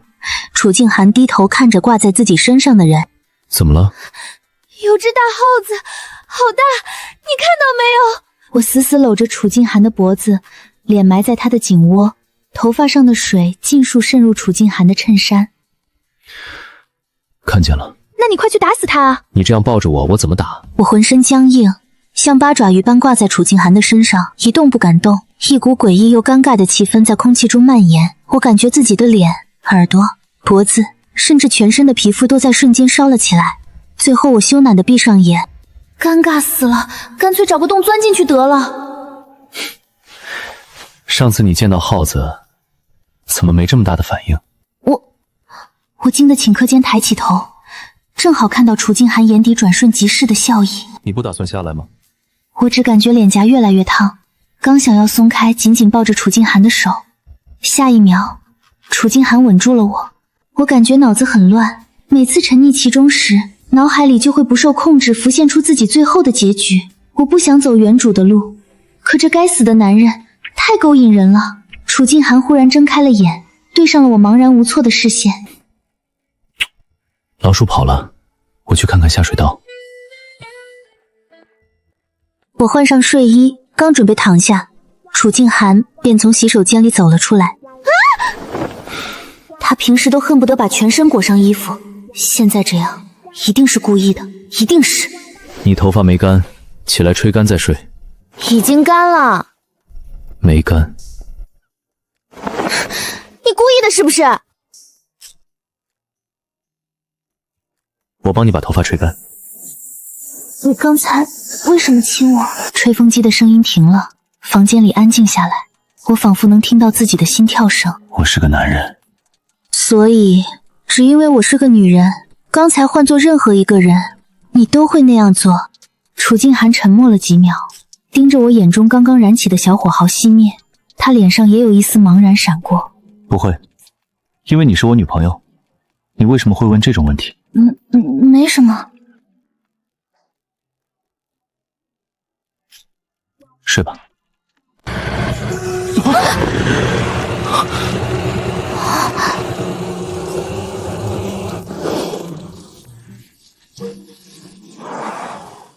宋大销售，早啊，骑小电轮上班呢。刚才不好意思啊，没看见，没吓着你俩吧？我正惊魂未定，看到骊山那挑衅的面孔，火气噌的就上来了，直接从电动车上下来。刚才差点撞上护栏，要是撞上去，我跟楚静涵不死也得受伤。这两人就是想谋杀。你有病吗？故意别车，大马路上想谋杀吗？你报警啊！我们可是正常行驶，开个破电动车，谁知道是不是你们想碰瓷？你拍什么拍？侵犯肖像权知不知道？你给我删了！不是你叫我们报警的吗？你怕什么？我有什么好怕的？我看你俩是真想碰瓷，你给我让开！小兄弟，差不多得了。小山和你女朋友是同事，抬头不见低头见，别把关系弄僵了，以后不好相处啊。刚才我们确实没注意，对不住。这是我的名片，就当是交个朋友。刘茂递名片可不是为了真的交朋友，而是想让楚静涵知道他的身份，好知难而退。然而楚静涵只是瞥了眼名片，并未去接。把手拿开！刘茂眼里升腾起一丝怒意，他不仅没有收回手，还重重地拍了楚静涵肩膀2下，语气也变得不善起来。年轻人，有脾气是好事，我好心给你台阶下，你不下，那也得看看你自己有没有发脾气的资本，对吧？我心里不由犹豫起来，这男人好像真有点身份，要是他以后找麻烦，我们怕是没有安生日子过了。我也怕楚静涵受伤，更怕因为这件事提前暴露身份。楚静涵，要不算了吧，或许他们真的不是故意的。楚静涵转头看到我眼里的担忧和退让，攥了攥手指，抬起手将男人的手挥开。息事宁人，忍气吞声，这些词从不在我的字典里。骊山和刘茂都以为楚静涵认怂了，脸上露出轻蔑的冷笑，可下一秒楚静涵直接将名片撕成2半。你是什么品种的鲢鱼？给我台阶，你也配？此话一出，几人都愣了。你个臭屌丝，给你脸了！楚静涵，你别乱来啊！我这是正当防卫，大家都看着，是这位刘总先动手。说完，楚静涵反手用同样的方式一巴掌扇到男人的脸上。礼尚往来，刚才刘总的一巴掌，现在还给你，不必客气。刘茂下意识就要打回去，但想到刚才两人之间的力量悬殊，怕动手等会儿另外一边脸还得挨一巴掌。你给我等着！楚静涵，你打了他，他肯定不会善罢甘休。我知道，不过有些事不能退，就算今天忍了下来，他们只会得寸进尺，将来一样会有无穷无尽的麻烦。既然迟早都要得罪，又何必忍让？今天当众还他这一下，至少能让他掂量掂量，下次再想找麻烦得付出什么代价。光脚不怕穿鞋的，不是吗？话是这么说，可不用担心，如果他真在青城这片地方只手遮天，刚才就不会跟我们说那么多废话，说明他还是有所忌惮，不敢把事情闹大。我听到这话，心里稍微安心了几分，可还是有些忐忑，不知道那刘茂才之后又会做什么事。好吧，那你一定要小心点儿，如果他再找麻烦，咱们就离开这里。上车吧，要迟到了。好。屌丝是什么意思啊？这家伙难道又破防了？就是骂人的意思，形容又矮又丑又胖又傻的男人。你不用在意，这2个词都跟你没关系，那条鲶鱼才是屌丝。我刻意避开了穷，因为楚静涵最在意的就是这个了，总是在因为穷偷偷破防。小楚，你会打高尔夫吗？高尔夫？等会儿那2个德国佬要来青城，这2小子喜欢打高尔夫，要是能去高尔夫球场把他征服了，这生意就好说了。何总不会吗？我只去过几次，那玩意儿玩不太明白。赵总已经把场地定好了，到时候还有其他同行在场，咱们要是不去争取一下，这笔大单子恐怕真要被别人抢走了。你到底会不会？不知道，你会就会，不会就不会，不知道是什么意思。楚静涵沉默不语，会不会只有上手了才知道？年轻人，别这么谦虚，等会儿你跟我一块儿去。何总这么信任我？那必须的，公司里就属你最老实低调，我是不会看错人的。何总让楚静涵准备准备，等会儿9点就要出发。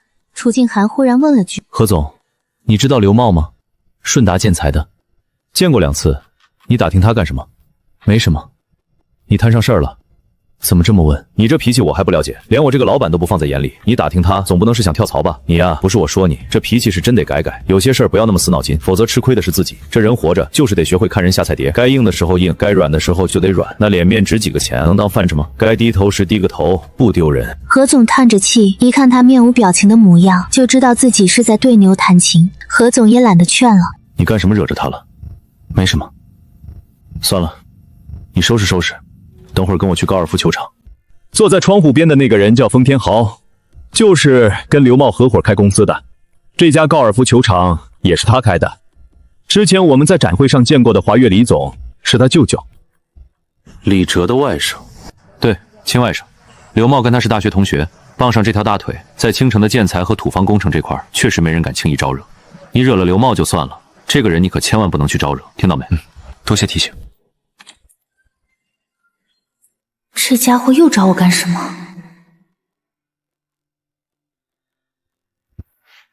吴伟，你找我干嘛？宋姐，咱楚总是不是得罪刘总了呀？你说的是刘茂，你怎么知道的？我一亲戚在刘总那儿当包工头，他找到我，让我带几个兄弟去教训一个叫楚静涵的。我这不是打电话问问是咱们楚总吗？刘茂速度好快，这就把楚静涵的身份调查清楚了。不过他应该只调查到楚静涵在青城的信息，没有查到他真实身份。是啊，你有没有跟他说楚静涵的真实身份？没说，我这不是在跟你确定吗？这事儿闹的，我要告诉他吗？我有些犹豫，感觉知道楚静涵身份的人越来越多了，我危机感也越来越强烈。事到如今，不说的话，刘茂可能还会找其他人去教训楚静涵。那你说吧，不过我感觉他不会相信。没事，我先说说看嘛。行，不过你知道，楚静涵他不想暴露身份。我懂，我会跟刘总说清楚的，保证不会再有第3个人知道。那就行。挂了电话，我心里稍稍松了口气，但愿刘茂能相信吴伟的话了。楚总，我还玉皇大帝呢，你是不是觉得我刘茂是傻子？一个送外卖破厂里打杂的，会是楚总了？你编瞎话也编个像样点的。怎么，那小子给了你多少钱，让你来我这儿唱戏呢？你能干，不能干拉倒。还有你，吴天明，你找的什么玩意儿？满嘴跑火车的怂货，连这点屁事都办不明白，我看你也别干了。楚静涵干啥了？把这头猪气成这样？哼，刘总，我说的都是真的，宋云飞亲口跟我说的。而且我有个好兄弟的表哥，少给我扯犊子，他说什么你就信什么。你脑子被核桃夹了，一个卖房子的跟个穷屌丝混在一起，能知道个屁？我看就是那小子知道自己闯祸了，让他女人编瞎话吓唬人，这种下三滥的招数，老子见多了。老子说要收拾他就要收拾他，就算他是天王老子，也得给老子在青城规规矩矩的盘着。那人就算不是楚总，那也很能打呀。不管是不是，我也不想去招惹楚静涵。刘总，那还用我去吗？你去个屁！没用的东西，滚！你俩一起滚！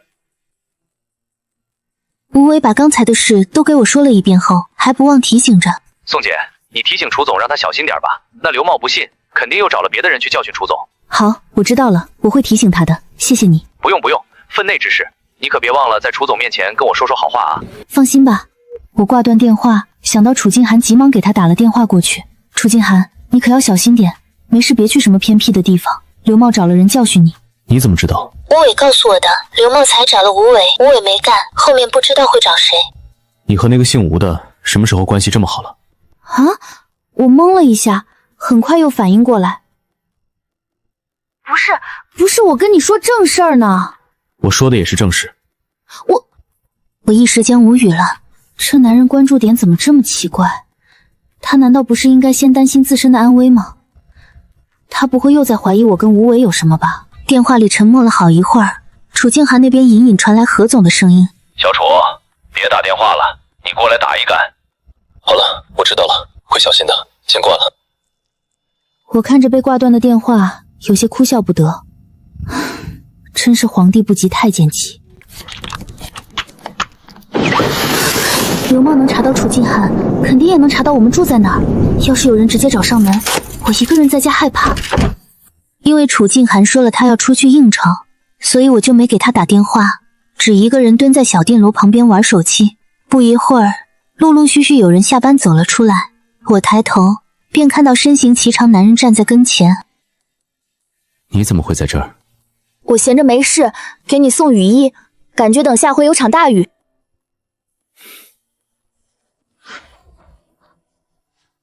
你等多久了？没等多久，刚到一会儿。回去吧，很晚了。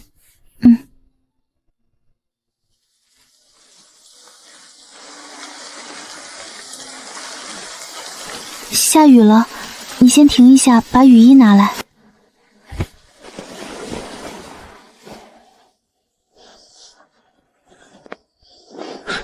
你穿我不用。你要淋雨啊？等下雨就停了。哎呀，穿上吧，别到时候淋感冒了。我将黑色的雨衣套在了楚静涵的身上，楚静涵回头看着我。那你呢？这还不简单？这样不就好了？出发吧。楚静涵捏着电动车柄的手指不由收紧了几分，拧动油门，把电动车开了出去。我趴在楚静涵背上，都快睡着了，迷迷糊糊的开了口：“这会儿估计快2点半了吧？”我话音落下，电动车猛地一歪，我整个人不受控制的朝地上摔去。还好楚静涵手快，握住我胳膊，将我拉了起来。此同时，电动车也哐当倒地。小子，你终于回来了，干他！我活了2辈子，还是头一回遇到这种场面。我紧紧挨着楚静涵，攥着她的手。楚静涵，我们快跑吧！楚静涵反握住我的手。你去找个地方躲起来。楚静涵盯着那4个男人，把我推了出去。我退了2步，看了看稳如泰山的楚静涵，又看了看来势汹汹的几人，一咬牙，扭头往远处跑去。不跑还能咋办？留在这儿也帮不上忙，反而让楚静涵分心。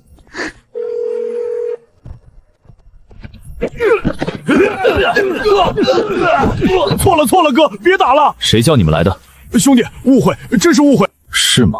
楚静涵缓步朝着他们靠近，吓得几人连连后退。是刘总，是刘茂，他说你得罪了他，让我们给你点教训，要把你牙打掉，带回去给他做手串。把他家地址告诉我。 4人皆是一惊，难不成他还要去找刘茂报复？狠角色啊！好，我说。几人刚交代完，不远处就传来警笛声。我等警察来了，这才朝楚静涵跑了过来，紧紧地抱住他。别怕，没事了。还好我聪明，跑去等你了，不然我一个人在家就真的危险了。警察做完笔录，把那4个人带走。我拉起楚静涵的胳膊，看到了他手臂上的血迹。你受伤了，疼不疼？不疼，先上去吧，已经很晚了。等上去。 我帮你擦点药脚。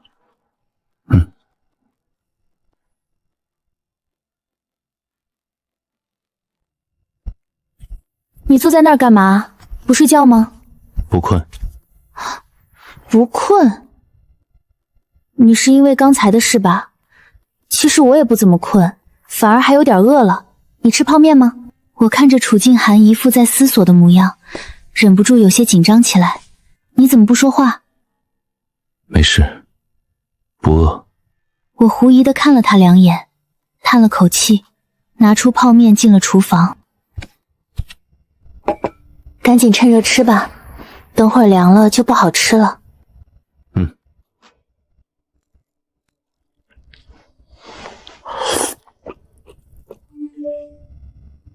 现在都5点了，谁会这个点发消息？我实在想不到还有谁，但肯定不是什么好事。 不知道又是哪个客户在发癫。你怎么不看？说不定有急事。也是，我看看。还好不是博玉，是吴伟那家伙发来的。听说楚总一个人把耗子那帮人打趴下了，太牛逼了！不愧是楚总。我看了2眼，忽然察觉到什么，缓缓移动目光往旁边瞟去，正巧跟楚静涵的视线撞了个正着。那个是吴伟，他夸你呢。楚总？对啊，他见了谁都叫总，他还喊我宋总呢。你们关系突然变得这么好了？当然是他想让我帮他追小双了。虽然他装富二代骗小双谈恋爱，但也是真心喜欢小双，所以想把他追回来。他没再继续追问，看起来应该是相信了。我去洗碗，你先去睡觉。我坐在沙发上和吴伟发消息，聊着聊着，突然感觉背冷飕飕的。我下意识回头，看到楚静涵跟鬼一样站在身后。你吓死我了！你怎么不出声啊？是你太投入了。你是不是在偷看我聊天？没有。真的没有。你把吴伟的联系方式给我。你要干嘛？担心我会对他做什么。我张了张嘴，收回视线，把吴伟的联系方式转发给了楚静涵。楚静涵微微点头，拿着手机坐在了沙发上，也不知道在做什么。发你了。我眯一会儿，你要是没睡着，7点你叫我啊。好。楚哥，我买了早餐，你要吃不？不吃。嘿嘿嘿，楚哥，你找我啥事儿啊？有吩咐你直接说。离我远点儿。你看这么远行吗？吴伟大概看出来他有点生气了，又朝楚静涵挪了几步。哥，你有什么事儿就直接说吧，你这样怪吓人的。你会不会炒股？炒股？哥，你让我去打架还行，炒股你可太为难我了，我哪是炒股的料啊？上回我买个金亏了2000还没赚回来呢。刘茂炒股吗？这个我就不知道了，回头我可以问问我三叔。无所谓，你先注册个账号，我让你买那只你就买那只。这是真的吗？没问题的，哥。还有，盯紧刘茂的动向，随时向我汇报。好，包在我身上，哥，保证完成任务。小宋，来我办公室一下。好的，张经理。张经理找我有什么事吗？这个……张经理有话就直说吧。好吧，那我就直说了。是这样啊，鉴于你上班这段时间表现不是很好，所以呢，你明天就不用来了。房产销售本来就不好招人，而且刚入职的新人也没什么含金量，一大半人干不到1个月自己就走了，哪还用得着开除？就这事儿。我想到刚才进来时骊山脸上的笑意，忍不住问张经理，是不是有人跟你说了什么？你知道就好。你说你们这些年轻人，算了，等会儿我让财务把工资打给你，你再重新找份工作吧。是骊山吗？他也配？行了，我跟你说实话吧，是他那个男朋友，你还不知道吧？咱们青城大部分房地产都是风月旗下的。风月你知道吗？老总那是刘总的好哥们儿，你也别怪我，我也是没办法。好，我知道了，多谢张助理。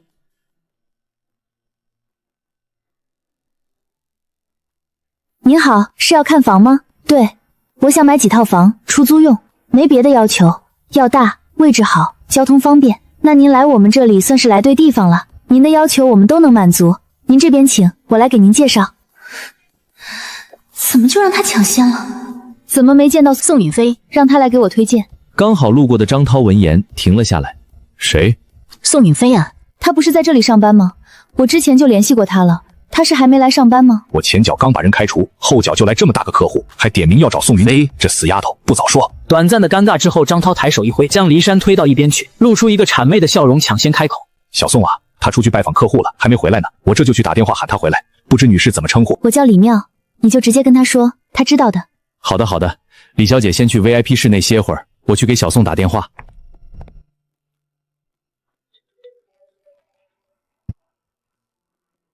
小宋啊，你在哪儿呢？我在吃饭，怎么了？我的工资到账了。那什么，有个客户来了，叫李妙，你认识吗？之前以为李妙说要来买房只是客套话，没想到竟然真的来了，还来得这么巧。我刚好被领导给辞退了。我知道张涛要干什么，不慌不忙的。认识啊，之前他说要买房，既然他来了，张经理就好好招待吧，这可是大客户。张涛没想到我居然不在乎这个客户，有点骑虎难下了。人家指明要你来，要不你来一趟？可你都把我开除了，我已经不是锦龙的员工，要是来的话，不是让张经理难做吗？你先来吧，到时候等签了合同，提成也少不了你的。你来上班不也是为了挣钱吗？回来把提成拿了，何必跟钱过不去？到时候是走是留，你再自己决定嘛。我知道李妙是看在楚金寒的面子上才来买房，根本不用担心会被张涛或者骊山抢走，所以我才这么淡定。既然张涛刚把我开除，我也是没那么容易回去的。唉，我刚交了房租，饭都快吃不起了，还能等到发提成？我刚才都已经找好一个日结的工作了。多大点事儿呢？你过来要是把合同签了，我个人给你4000块，够你吃饭了吧？你不会从我提成里扣吧？你看你把我当什么人了？我是在乎那区4000块的事儿吗？那刘总那边怎么办呢？你不用担心，你签了这么大的单子，公司没有理由开除你。他要是再敢来说这事儿，我直接去找封总投诉他。那好吧，我没钱打车了，张经理，要不你先把4000打给我。你赶紧来，把合同签下来，我马上转给你。好嘞，我这就来。赶紧去吧，客户都等着急了。李小姐，不好意思，我刚才在外面都不知道你来了，你怎么不给我提前打个电话呢？我只是正好路过，就想起了这件事，所以干脆办了。原来是这样，李小姐，这些你都看过了吗？有没有中意的楼盘？都看过了，不过看不太明白，还是你跟我推荐吧。我就是买来送给我爷爷奶奶，我看他们太闲了，想买来租出去，让他们收收租，免得他们整天出去捡废品。这有钱人的爱好还真特别。那你打算买几套呢？我也不想他们太辛苦了，暂时先买个10套吧。10套？我深吸了一口气，总算知道张涛为什么花钱也要把我喊回来了。这么大个客户啊！好的，我帮您看看。不用看了，你就找个离我爷爷奶奶家最近的楼盘，把合同拿给我签了就行。等会儿我还有事呢。啊，不去看看房子吗？不看了，懒得跑，我相信你。那行吧，我将所有资料拿了出来，选了个离李庙爷爷奶奶最近的楼盘。李小姐，你看一下这个楼盘，这里距离你觉得可以就行，直接签合同吧。卖出的房子能拿2%的提成，换算下来就是16万。我算是超额完成任务，每套房还有2000的奖金，还有些杂七杂八的补贴，总共加起来差不多有18万。上了快1个月的班，终于卖出去房子了。而且我应该算是新人里面卖出去最快的，虽然是沾了楚静涵的光，但也不得不感叹人脉和资源的重要性啊。李小姐，谢谢你啊，你谢我干什么？我买房子，你卖房子，大家各取所需而已，你不用多想。李妙以为楚静涵隐瞒身份泡妞，我不知道楚静涵的身份，所以才会借这个机会来与我攀关系。李小姐，晚上有空我请你吃饭吧。改天吧，我今天真的有事，改天有空我约你。行，那你有时间就约我。好的。对了，我看你跟男朋友感情很好，你们在一起多久了？也没多久，差不多半年吧。这样啊，真羡慕你们感情好。你就见了那么一次，哪里知道我们感情好了？我还羡慕李小姐呢，长得漂亮，还这么有钱。我有事先走了，有空再见。李小姐再见。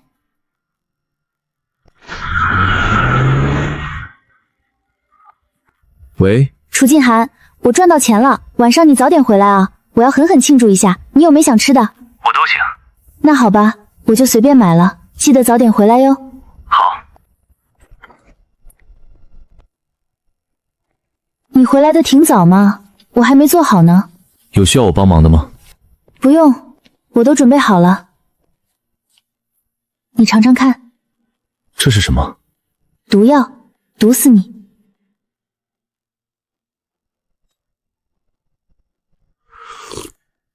怎么样？味道不错。马上就可以吃饭了，你再等会儿。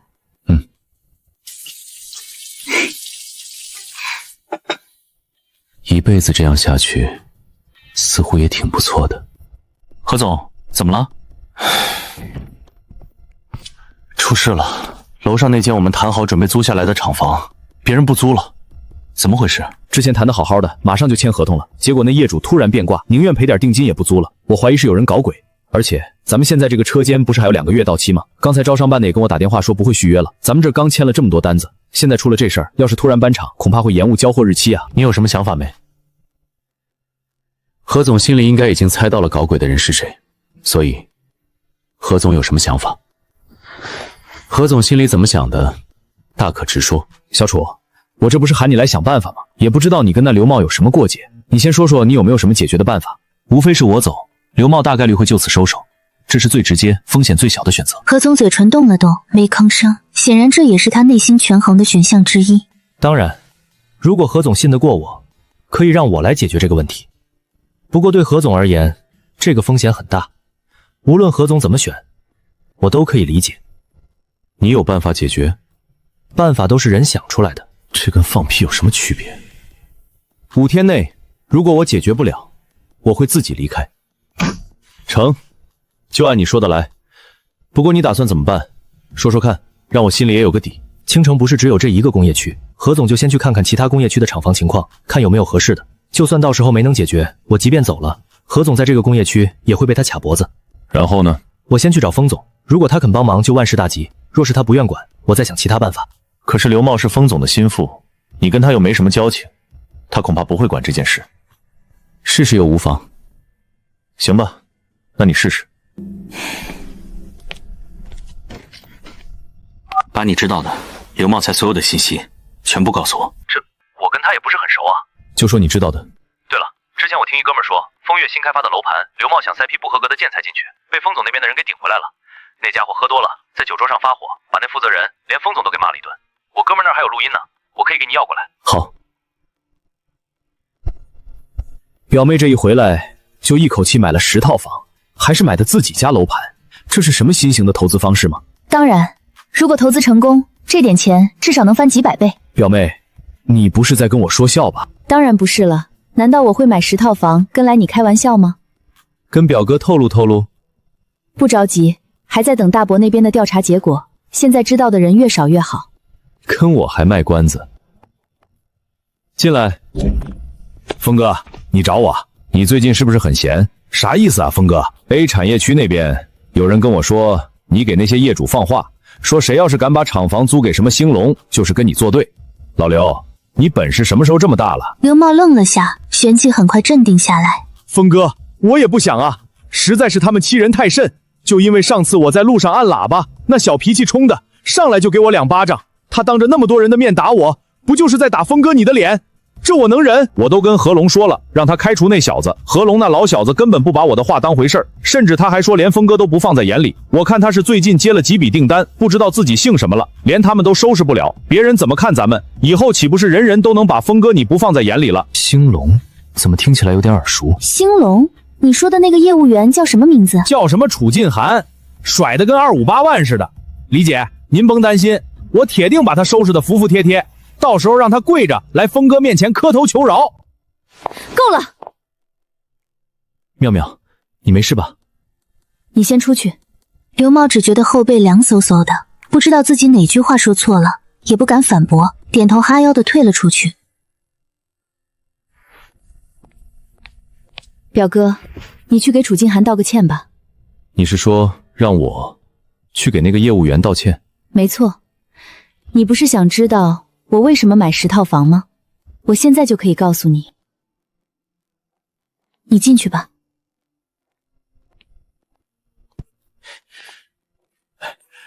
峰哥，老刘，你不许再去兴隆的麻烦，听到没有？峰哥，为什么一个小小的制衣厂，你难道还怕？我早就跟你说过，私人恩怨私下解决，别闹到台面上。你倒好，大张旗鼓，恨不得全工业区都知道你刘茂在封杀一个小厂。怎么？你是嫌自己这些年太顺了，想找点刺激，还是觉得你在青城能只手遮天了？我没有，峰哥。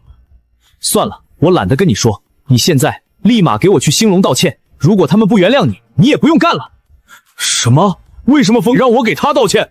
封天豪怒视着刘茂，剩下的话都被封天豪的眼神瞪了回去。这2年你干的那些事儿，别以为我不知道。如果你现在连我的话也不听了，那我这座小庙恐怕容不下你这尊大佛了。好的，峰哥，我知道，我这就去道歉。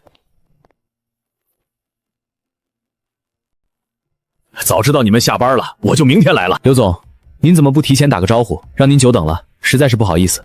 不知道刘总有什么指示啊？哎呀，之前跟你们公司这位楚兄弟闹了点误会，这不想来化解下矛盾吗？刘总客气了，既然是误会，说开就好。老哥，之前跟你们开那个玩笑，说什么厂房不租的，千万别当真，我那都是气话。楼上那间你们该租，价格好商量。这小子怕不是有什么阴谋吧？哎呦，刘总您可真是太仗义了，有您这句话我就放心了。来，喝茶喝茶。我们也算是不打不相识，以后大家就是朋友了。今晚我做东，请你们去金樽喝酒，这事儿就当过去了，怎么样？哎，刘总您太客气了，这怎么好意思让您破费呢？而且今天确实不巧，晚上我跟小楚约了客户，要不下次我请刘总。那行吧，下次再喝，我就不打扰你们去见客户了。这小子到底唱的哪一出？应该是他上面的人发话了。你给封总打电话了？还没。也许是封总听到了风声，想维护自己的名声，也许是别的原因，但除了他，没有人能让刘茂低头。那就好，看来封总还是个深明大义的人，这下可以放心了。还是谨慎点好，他明面上来和解，说不准都只是做给别人看，以后厂里出点什么事，就可以说与他无关了。不必想那么多，至少厂房的问题解决了，短期内他明面上不敢再有大动作。唉，这就跟头上悬把刀似的，洗脚都没心情了。楚静涵目光投向刘茂消失的门口，眼中闪过一丝冷意。他嚣张不了太久。何总注意到楚静涵身上那股无形又说不出来的气势，心里总觉得毛毛的。这2大个箱子好像也放不下啊。需要我帮忙吗？他怎么来了？不需要。他不是应该上班去了吗？那个，你不是去上班了吗？今天周六。楚静涵虽是在和我说话，但目光却在打量百玉。我也偷瞄了眼对面的百玉，这人心态很稳，任由楚静涵打量。你朋友？对啊，就同学，小学学长。我本来想说大学同学，但想到原主之前说自己没上过大学，就只能说小学同学了。博宇听到小学学长几个字，没忍住轻笑出声。没错，小学学长。你好，我叫百玉。昨天刚来青城，人生地不熟，才想起老同学。楚先生不会介意吧？你知道我？当然，云飞经常跟我提起你。你经常跟别人提起我啊？这电脑看着不像是95系，感觉被骗了呀。不知道楚先生在哪里高就？怎么，他没告诉你？这倒没有，只是云飞看起来过得不是很好，你不会苛待他了吧？平时你们就骑这个去上班吗？我实在是听不下去了，倏地从地上站起身，瞪着百越。你说完没有？我好得很，我晕车就喜欢骑电动车，怎么了？我还不了解你吗？骗骗别人就算了，可别把自己给骗了。我语是想方设法的挑拨离间，然后这楚静涵又怀疑我出轨了。真的没人管管我的死活吗？我走了，你们慢慢聊吧。既然如此，那我也告辞了。下次有机会再来拜访。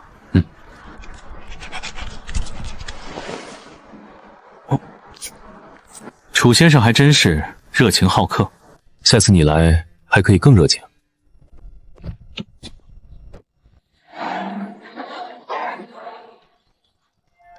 楚静涵，你可以帮我把另外一个快递拿回来吗？可以。好，谢谢。你的东西。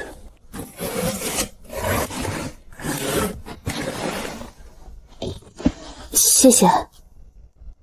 不行，我还得出去买个桌子。我站起身就要走，余光瞥见楚静涵直勾勾盯着我。你这样看着我干嘛？我真是出去买桌子呀。我又没问你出去做什么。越描越黑了是吧？你不会又怀疑我出轨了吧？没有。还没有，嘴角都快剁到下巴去了。我心中暗暗叹气，上前2步拉起楚静涵的手。她真的只是我同学，虽然我承认我魅力太大，喜欢我的人很多，但这也不是我能控制的。过我最喜欢的还是你。最喜欢？你还有第2喜欢的？不是，我的意思是心里只有你，你是无可替代的，谁也比不了。不然你想想看，我跟他认识这么久，要是真有点什么，不早就跑了，还能在这儿跟你租房子住吗？好啦，不要生气了。亲亲就不生气了，好不好？我没生气。亲亲就不可以生气了哟。